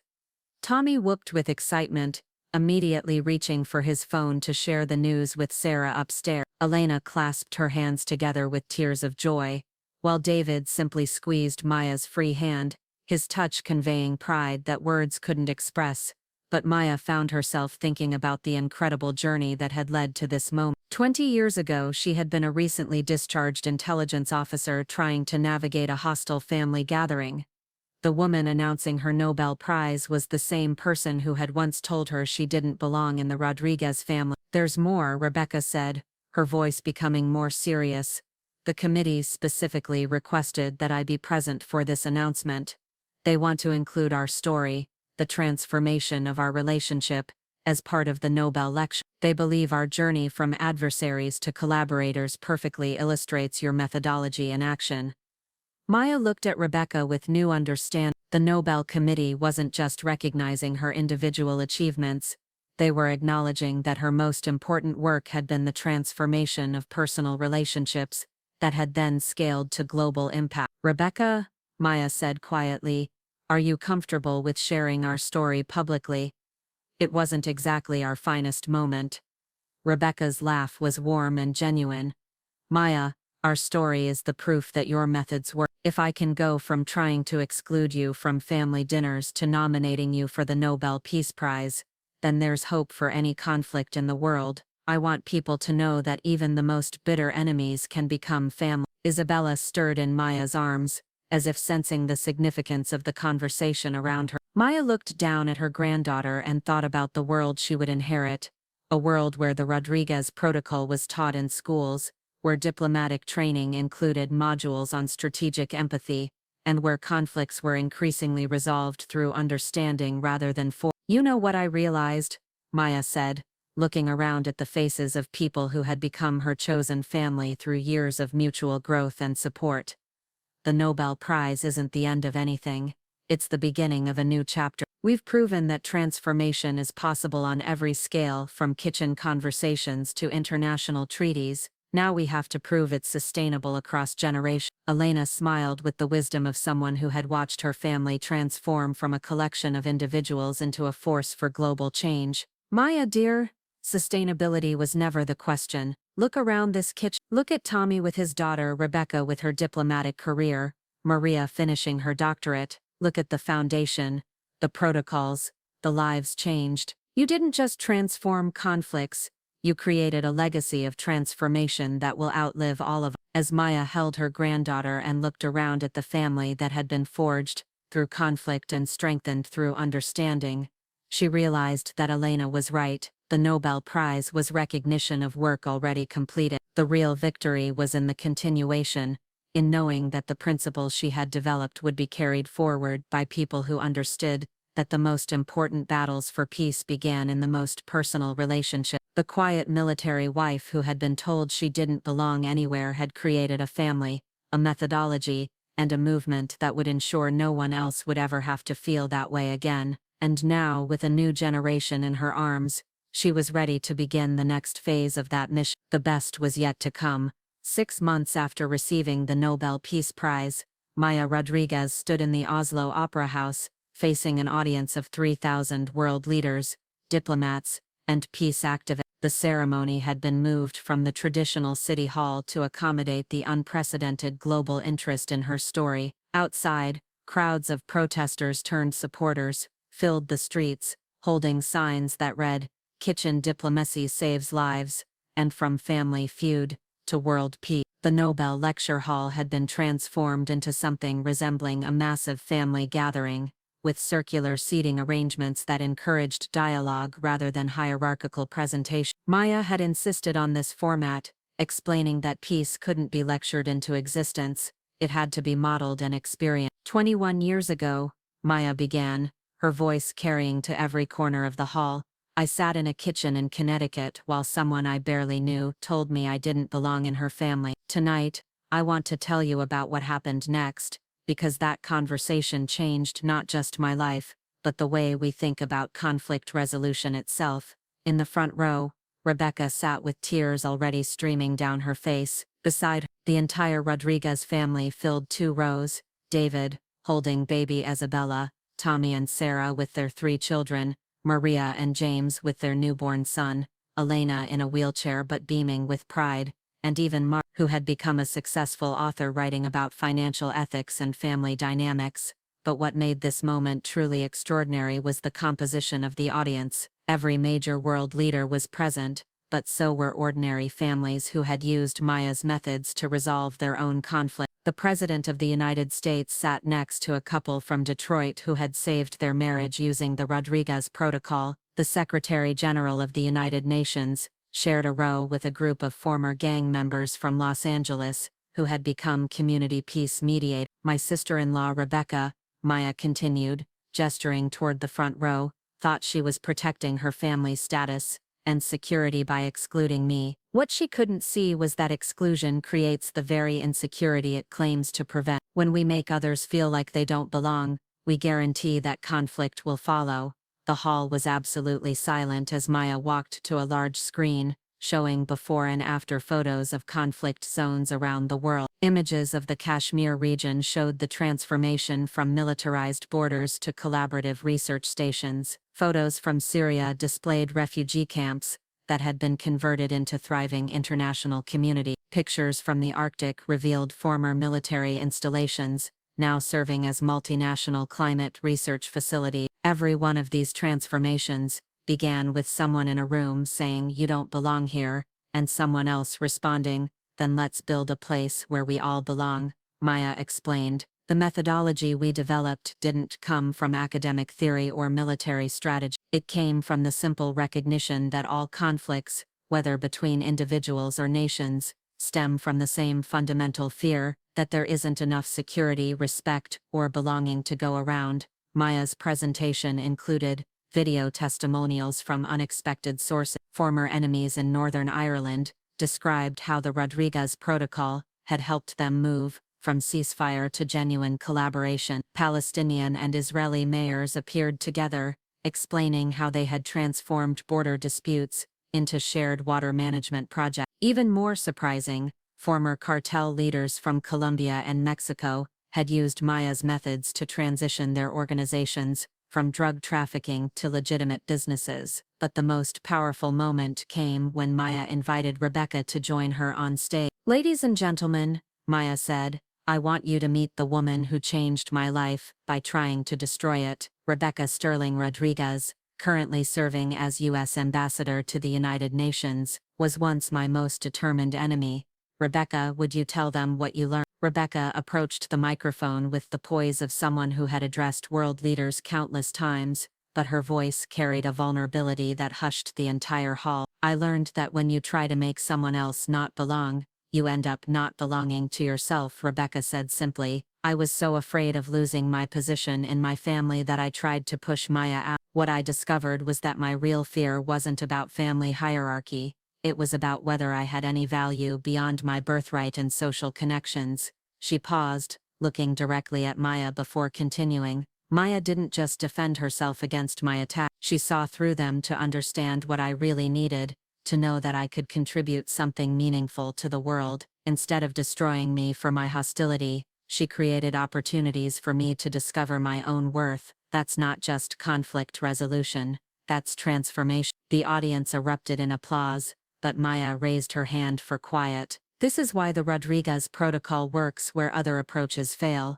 We don't try to defeat opponents, or even to convince them they're wrong. We try to understand what they need to feel secure, respected, and valued. Then we create systems where those needs can be met through collaboration rather than competition." Maya moved to a final slide showing a simple family tree, but instead of blood relations, it showed relationship transformations, enemies becoming allies, competitors becoming collaborators, strangers becoming family. "The most important lesson we've learned over the past 2 decades is that belonging isn't a limited resource," Maya continued. "When we make more room for others, we don't lose our own place. We discover that the place we really wanted was in a larger, stronger, more meaningful community." The presentation concluded with Maya's announcement of the next phase of their work, the Global Belonging Initiative, a comprehensive program to teach conflict transformation in every school, community center, and workplace around the world. "We're going to start where all lasting change begins," Maya announced, "in kitchens and living rooms, in classrooms and playgrounds, in any place where people gather and discover they have differences. Because the same principles that transformed my relationship with Rebecca can transform any relationship, anywhere." As the ceremony ended, and the audience rose to their feet in a sustained ovation, Maya felt a familiar sense of completion, mixed with anticipation. The Nobel Prize wasn't an ending, it was the platform that would allow them to reach every corner of the globe with a simple message: everyone belongs, and conflict is just the growing pains of learning how to belong together. Rebecca joined Maya at center stage, and together they raised their hands in acknowledgement of the crowd. The image was captured by photographers around the world, former enemies now standing as partners in humanity's greatest challenge and greatest opportunity. Later that evening, at the Nobel banquet,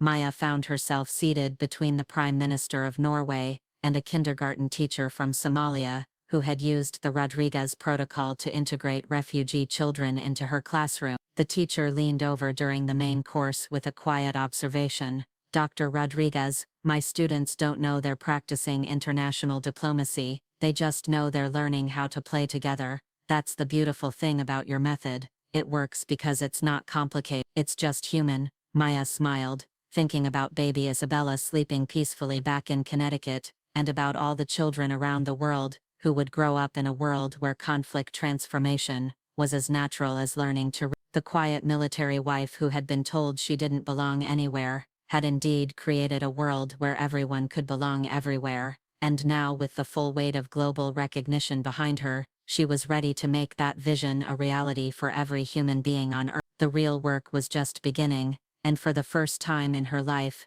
Maya felt like she truly belonged exactly where she was meant to be, at the center of humanity's next great adventure, in learning how to live together in peace.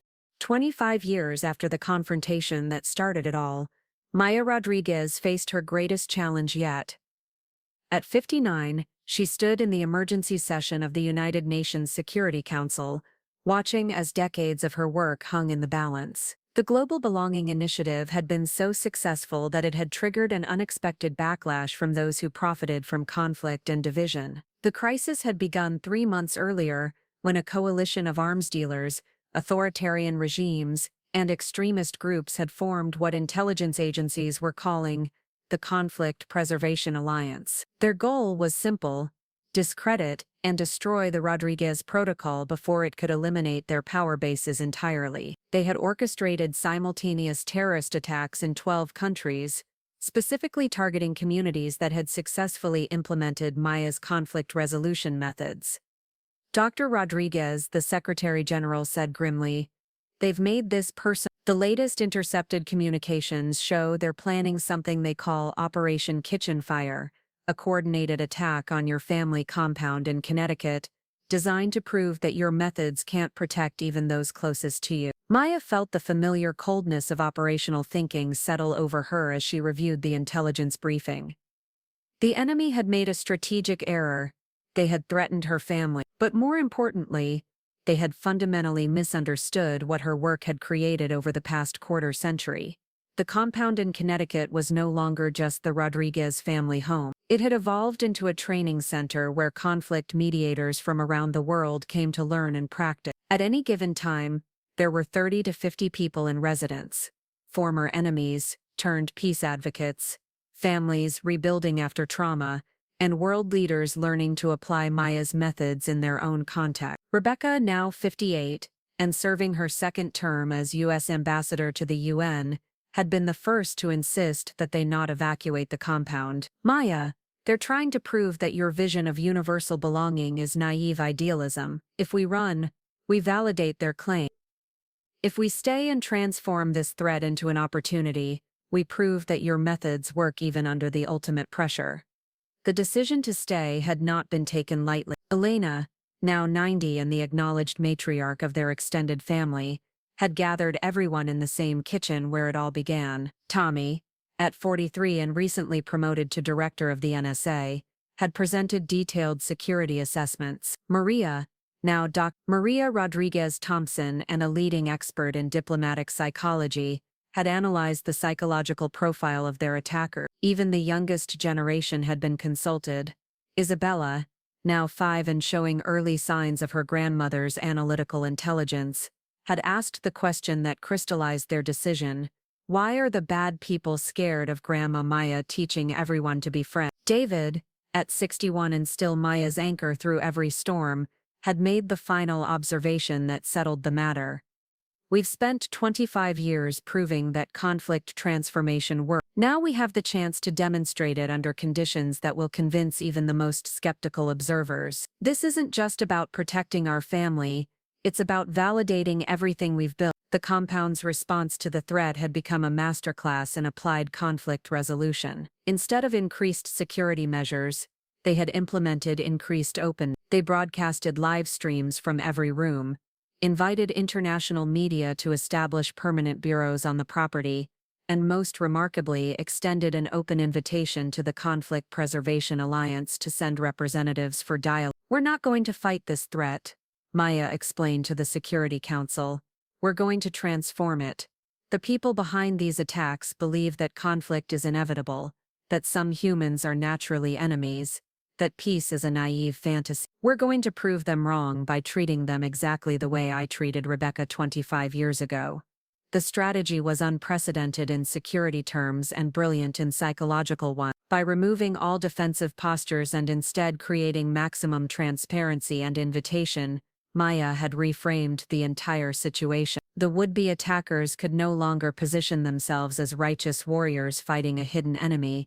They would be exposed as aggressors attacking an open, peaceful community that had literally invited them to participate in dialogue. Rebecca had coordinated with intelligence agencies worldwide to ensure that every member of the Conflict Preservation Alliance received personal invitations to visit the compound, along with detailed explanations of the Rodriguez Protocol and offers of safe passage for negotiation. The response had been immediate and telling.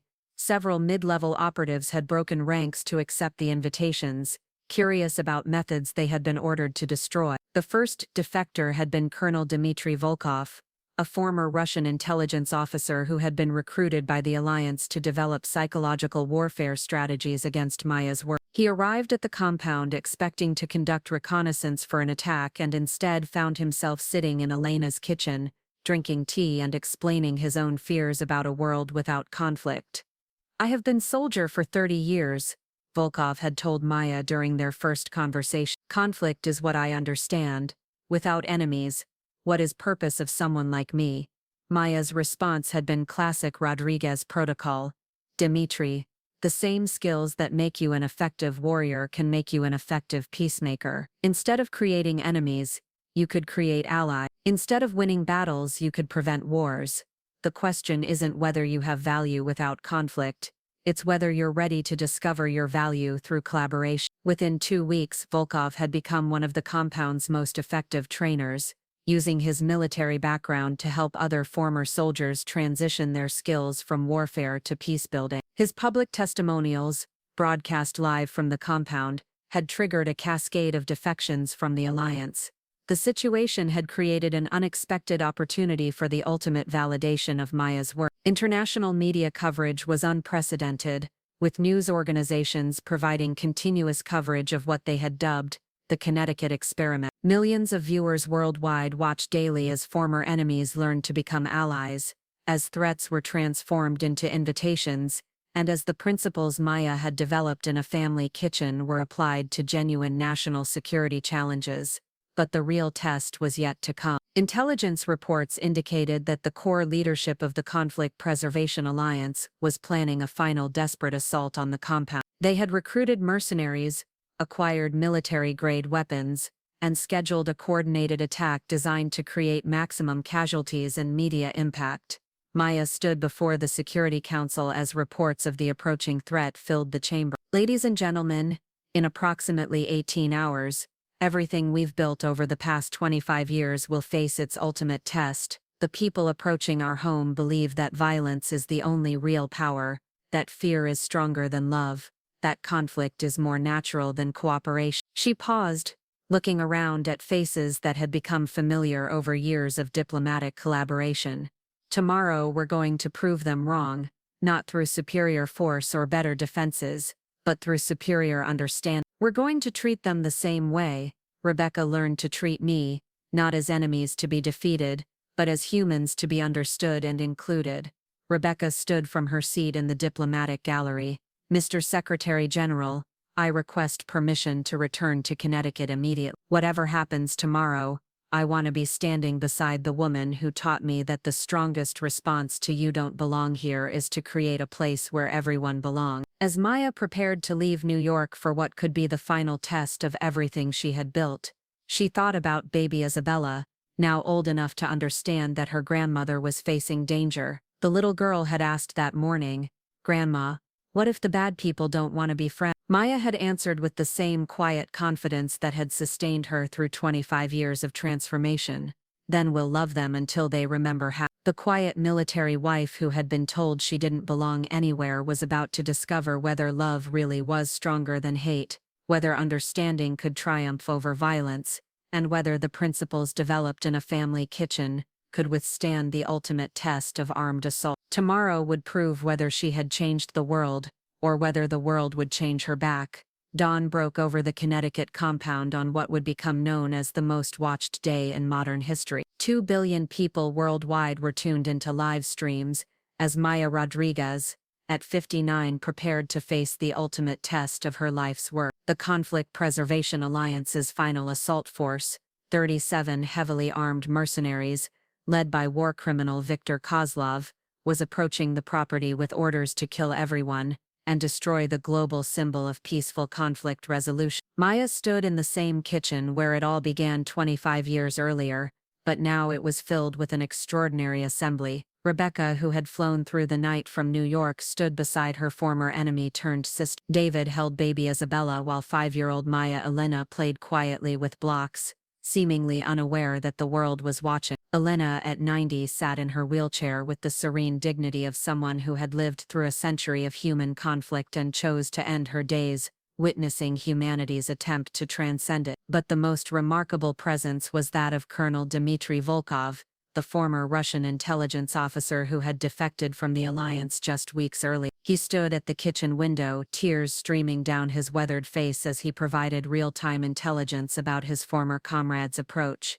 "Maya Dmitrievna," he said, using the Russian patronymic as a sign of deep respect, "Kozlov's team is 1 kilometer out. They have orders to execute everyone on site, starting with you and the children, but something is wrong with their formation. Some of the men are hesitating, falling behind. I think your broadcasts are affecting them." For 3 weeks, the compound had maintained continuous live streaming as former enemies lived, worked, and learned together. The world had watched Maya apply her protocols to the most hardened warriors imaginable. Former child soldiers from Africa learned to play with Connecticut kindergartners. Ex-cartel enforcers from Mexico taught cooking classes alongside Rebecca's diplomatic protocol session. Most remarkably, viewers had witnessed daily transformations, as individuals who had spent their lives in conflict discovered their capacity for peace. Maya moved to the main broadcast station they had set up in the living room. 2 billion people watched as she adjusted the camera and began what would become known as the final kitchen doctrine address. "To Viktor Kozlov and the men approaching my home," Maya began, her voice carrying the same calm authority that had once dismantled Rebecca's hostility. "I know you believe that what we've built here is naive idealism that will crumble in the face of real violence. I know you've been told that conflict is human nature, that some people are natural enemies, that peace is a luxury for the weak." She paused, looking directly into the camera with the same penetrating gaze that had analyzed enemy communications in Afghanistan. 25 years ago, someone told me I didn't belong in their family. Instead of accepting that verdict, I chose to understand why they felt threatened. Instead of fighting for my place, I created a place where we could all belong. Victor, I'm offering you the same choice I offered Rebecca. You can try to destroy what we've built, or you can help us build something better. On screens around the world, viewers could see the approaching assault force through drone footage, but something unprecedented was happening. The neat military formation was breaking down as individual soldiers slowed their advance, some stopping entirely. Radio intersects, broadcast live, revealed growing dissent within the ranks. "This is not what we signed for," one mercenary's voice crackled over the radio. "These people, they have children, they're not fighting back. They're just talking to us." Maya continued her address, but now she was speaking directly to the individual soldiers rather than their command. "I know some of you joined this mission because you needed money, because you had no other options, because you've been told that violence is the only skill you possess. I want you to know that every person in this compound was once where you are now, believing that conflict was inevitable, that they had no value except as warriors." The breakthrough came from an unexpected source. Sergeant Carlos Mendez, a former cartel enforcer who had been living at the compound for 6 weeks, stepped outside and began walking toward the advancing force with his hands raised. His voice, broadcast through the compound speakers, reached both the assault team and the global audience. "Mi hermanos," he called out in Spanish, then switched to English for the worldwide audience. "I was like you.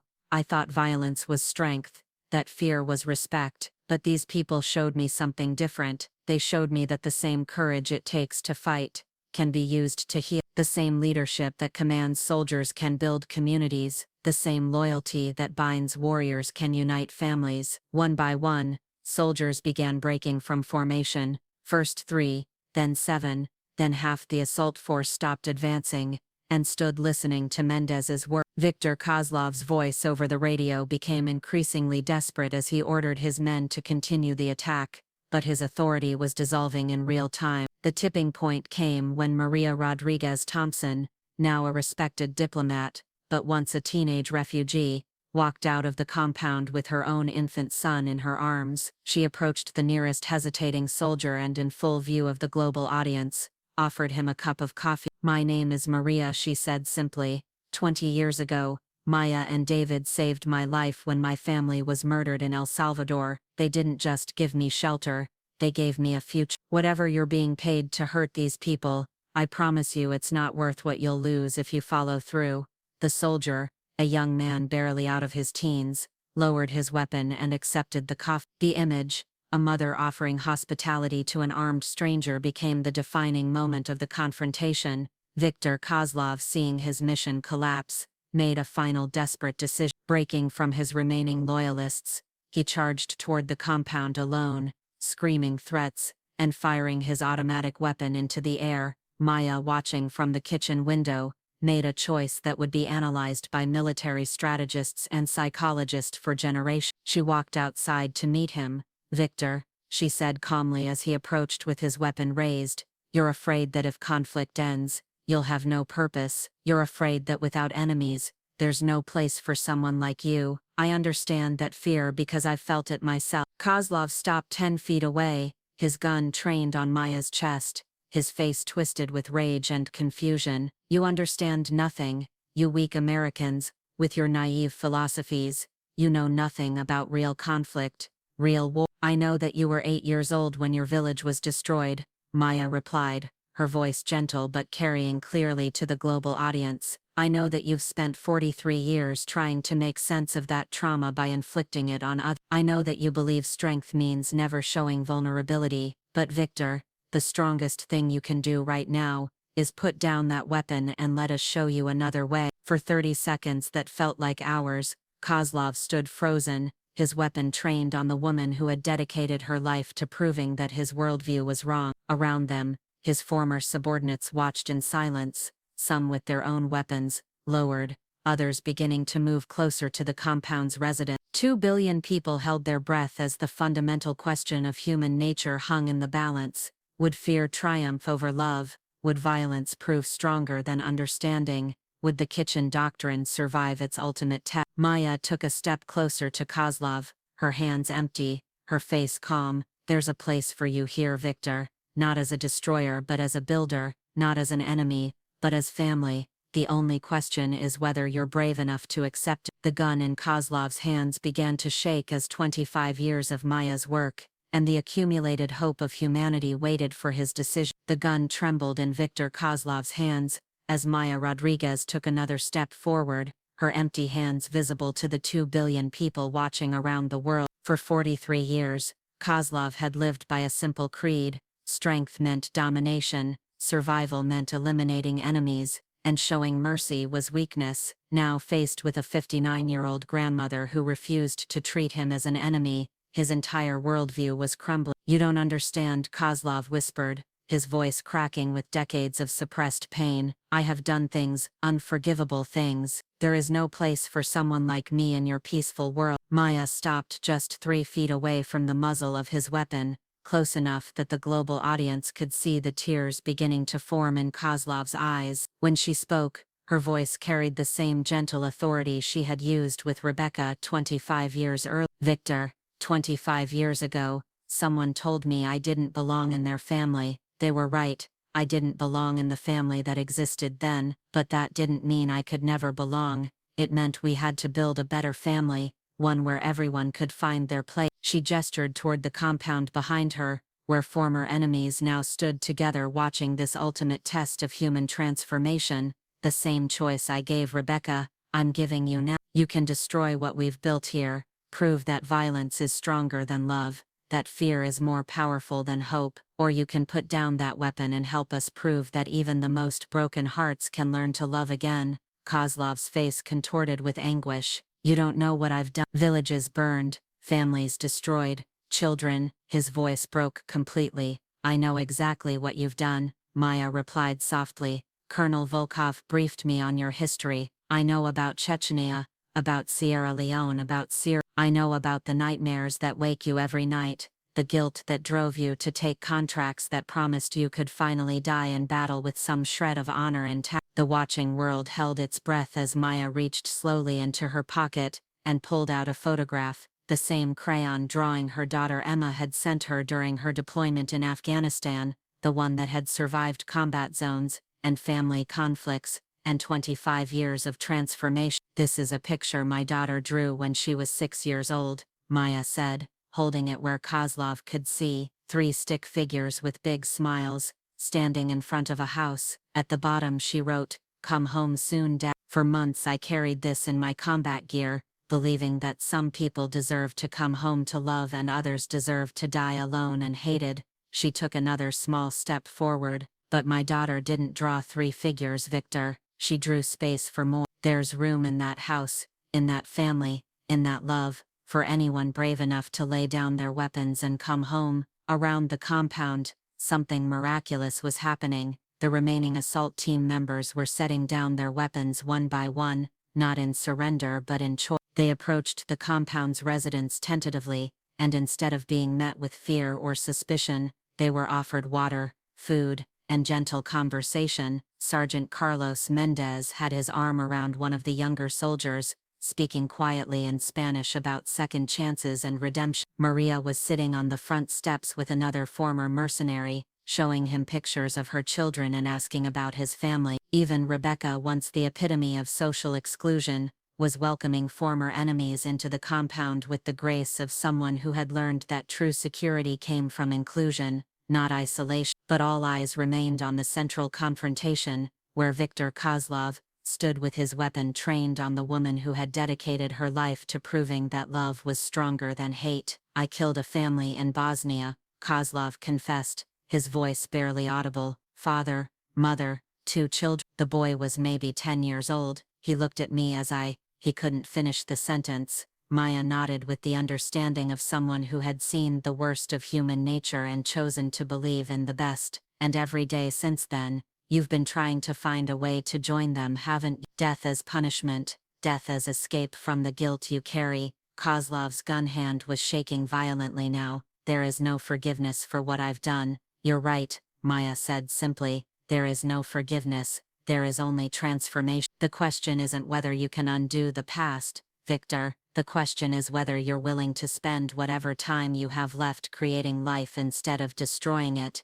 building families instead of breaking them, teaching children to love instead of teaching them to hate." On screens around the world, viewers watched as Maya slowly extended her hand toward the man who had come to kill her. "The boy you killed in Bosnia, he had a name, didn't he?" "Mikhail," Kozlov whispered through his tears. "His name was Mikhail." "Then live for Mikhail," Maya said softly. "Live the life he never got to live, love the family he never got to build, protect the children he never got to protect." That's not forgiveness, Victor. That's justice. That's how broken people like us learn to belong again. For 30 seconds that felt like eternity, Kozlov stared at Maya's outstretched hand. Then, with a sound that came from the depths of his shattered soul, he lowered his weapon and collapsed to his knees, sobbing with 25 years of accumulated grief and rage, and desperate hope. Maya knelt beside him, placing her hand on his shoulder as the global audience watched the most hardened war criminal of the modern era discover that he was still capable of human connection. Around them, former enemies embraced,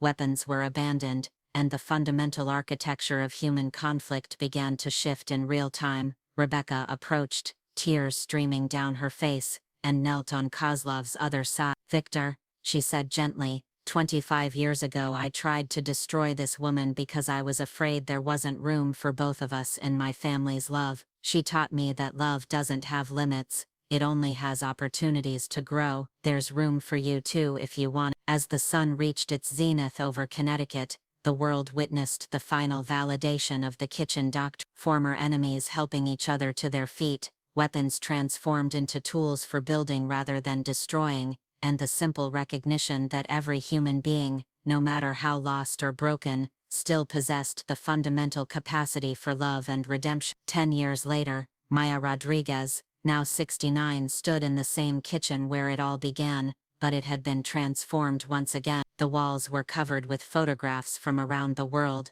the Kosovo Peace Academy run by former war criminals, the Syrian reconciliation centers staffed by ex-combatants, the children's villages in Central Africa where former child soldiers now raised orphans with love instead of violence. At the center of the kitchen table sat a new crayon drawing, this one created by Viktor Kozlov during his weekly art therapy session. It showed dozens of stick figures holding hands around a house that seemed to stretch across the entire page. At the bottom, in the careful handwriting of someone learning to write with hope instead of hatred, were the words, "Everyone belongs somewhere." Viktor himself, now 68, and serving as the director of Global Reconciliation Services, was in the backyard teaching 5-year-old Maya Elena how to plant flowers, the same hands that had once destroyed life now nurturing new growth with infinite patience and tenderness. Rebecca, retired from diplomacy but not from service, was at the stove preparing her grandmother Elena's tres leches cake recipe. Elena herself had passed peacefully 5 years earlier, but not before seeing her family's transformation become humanity's transformation. Her kitchen table discussions become the foundation for global peace. David and Maya sat together watching their granddaughter laugh with the man who had once come to kill them all, a living testament to the power of love to transform even the most broken relationships into something beautiful and redemptive. "Do you ever think about that night 25 years ago?" David asked, taking Maya's hand as he had done thousands of times before. Maya smiled, looking around at the family that had grown from conflict into love, from exclusion into inclusion, from a place where some people didn't belong into a space where everyone could find their home. "Every day," she replied. "Rebecca was right, I really didn't belong in the family I found that night. I belonged in something much better, a family that we built together, one relationship at a time, one conversation at a time, one act of courage at a time." She paused, watching Viktor gently help Maya Elena water the seedlings they had planted. "The most important lesson we learned wasn't that love conquers hate, though it does. It wasn't that understanding defeats violence, the most important lesson was that belonging isn't something you're born with or something you earn. It's something you create for yourself and others, every single day, through the choices you make about how to treat the people around you." As the sun set over the Connecticut compound that had become a symbol of hope for the entire world, Maya reflected on the extraordinary journey from that first hostile family dinner to this moment of global transformation. The quiet military wife who had been told she didn't belong anywhere, had indeed made sure that no one would ever have to feel that way again, but more than that, she had proven that the most powerful force in the universe wasn't the strength to exclude others, but the courage to include them, not the ability to defeat enemies, but the wisdom to transform them into family, not the power to build walls, but the love to build bridges wide enough for everyone to cross. The kitchen doctrine lived on, not as a methodology or a protocol, but as a way of being in the world, the simple recognition that everyone belongs somewhere, and that somewhere is wherever people choose to make room for each other in their hearts, and in kitchens around the world, in living rooms and classrooms, in boardrooms and peace negotiations, in every place where human beings gathered to discover their differences. Maya's legacy continued, the revolutionary understanding that the most important words in any language aren't "you don't belong here," but "there's always room for one more." The end was really just the beginning, and the quiet strength of one woman's refusal to accept rejection had become humanity's greatest gift to itself, the knowledge that love, properly applied, really could change everything. You've got 2 more standout stories right on your screen. If this one hit the mark, you won't want to pass these up. Just click and check them out. And don't forget to subscribe and turn on the notification bell so you don't miss any upload from us.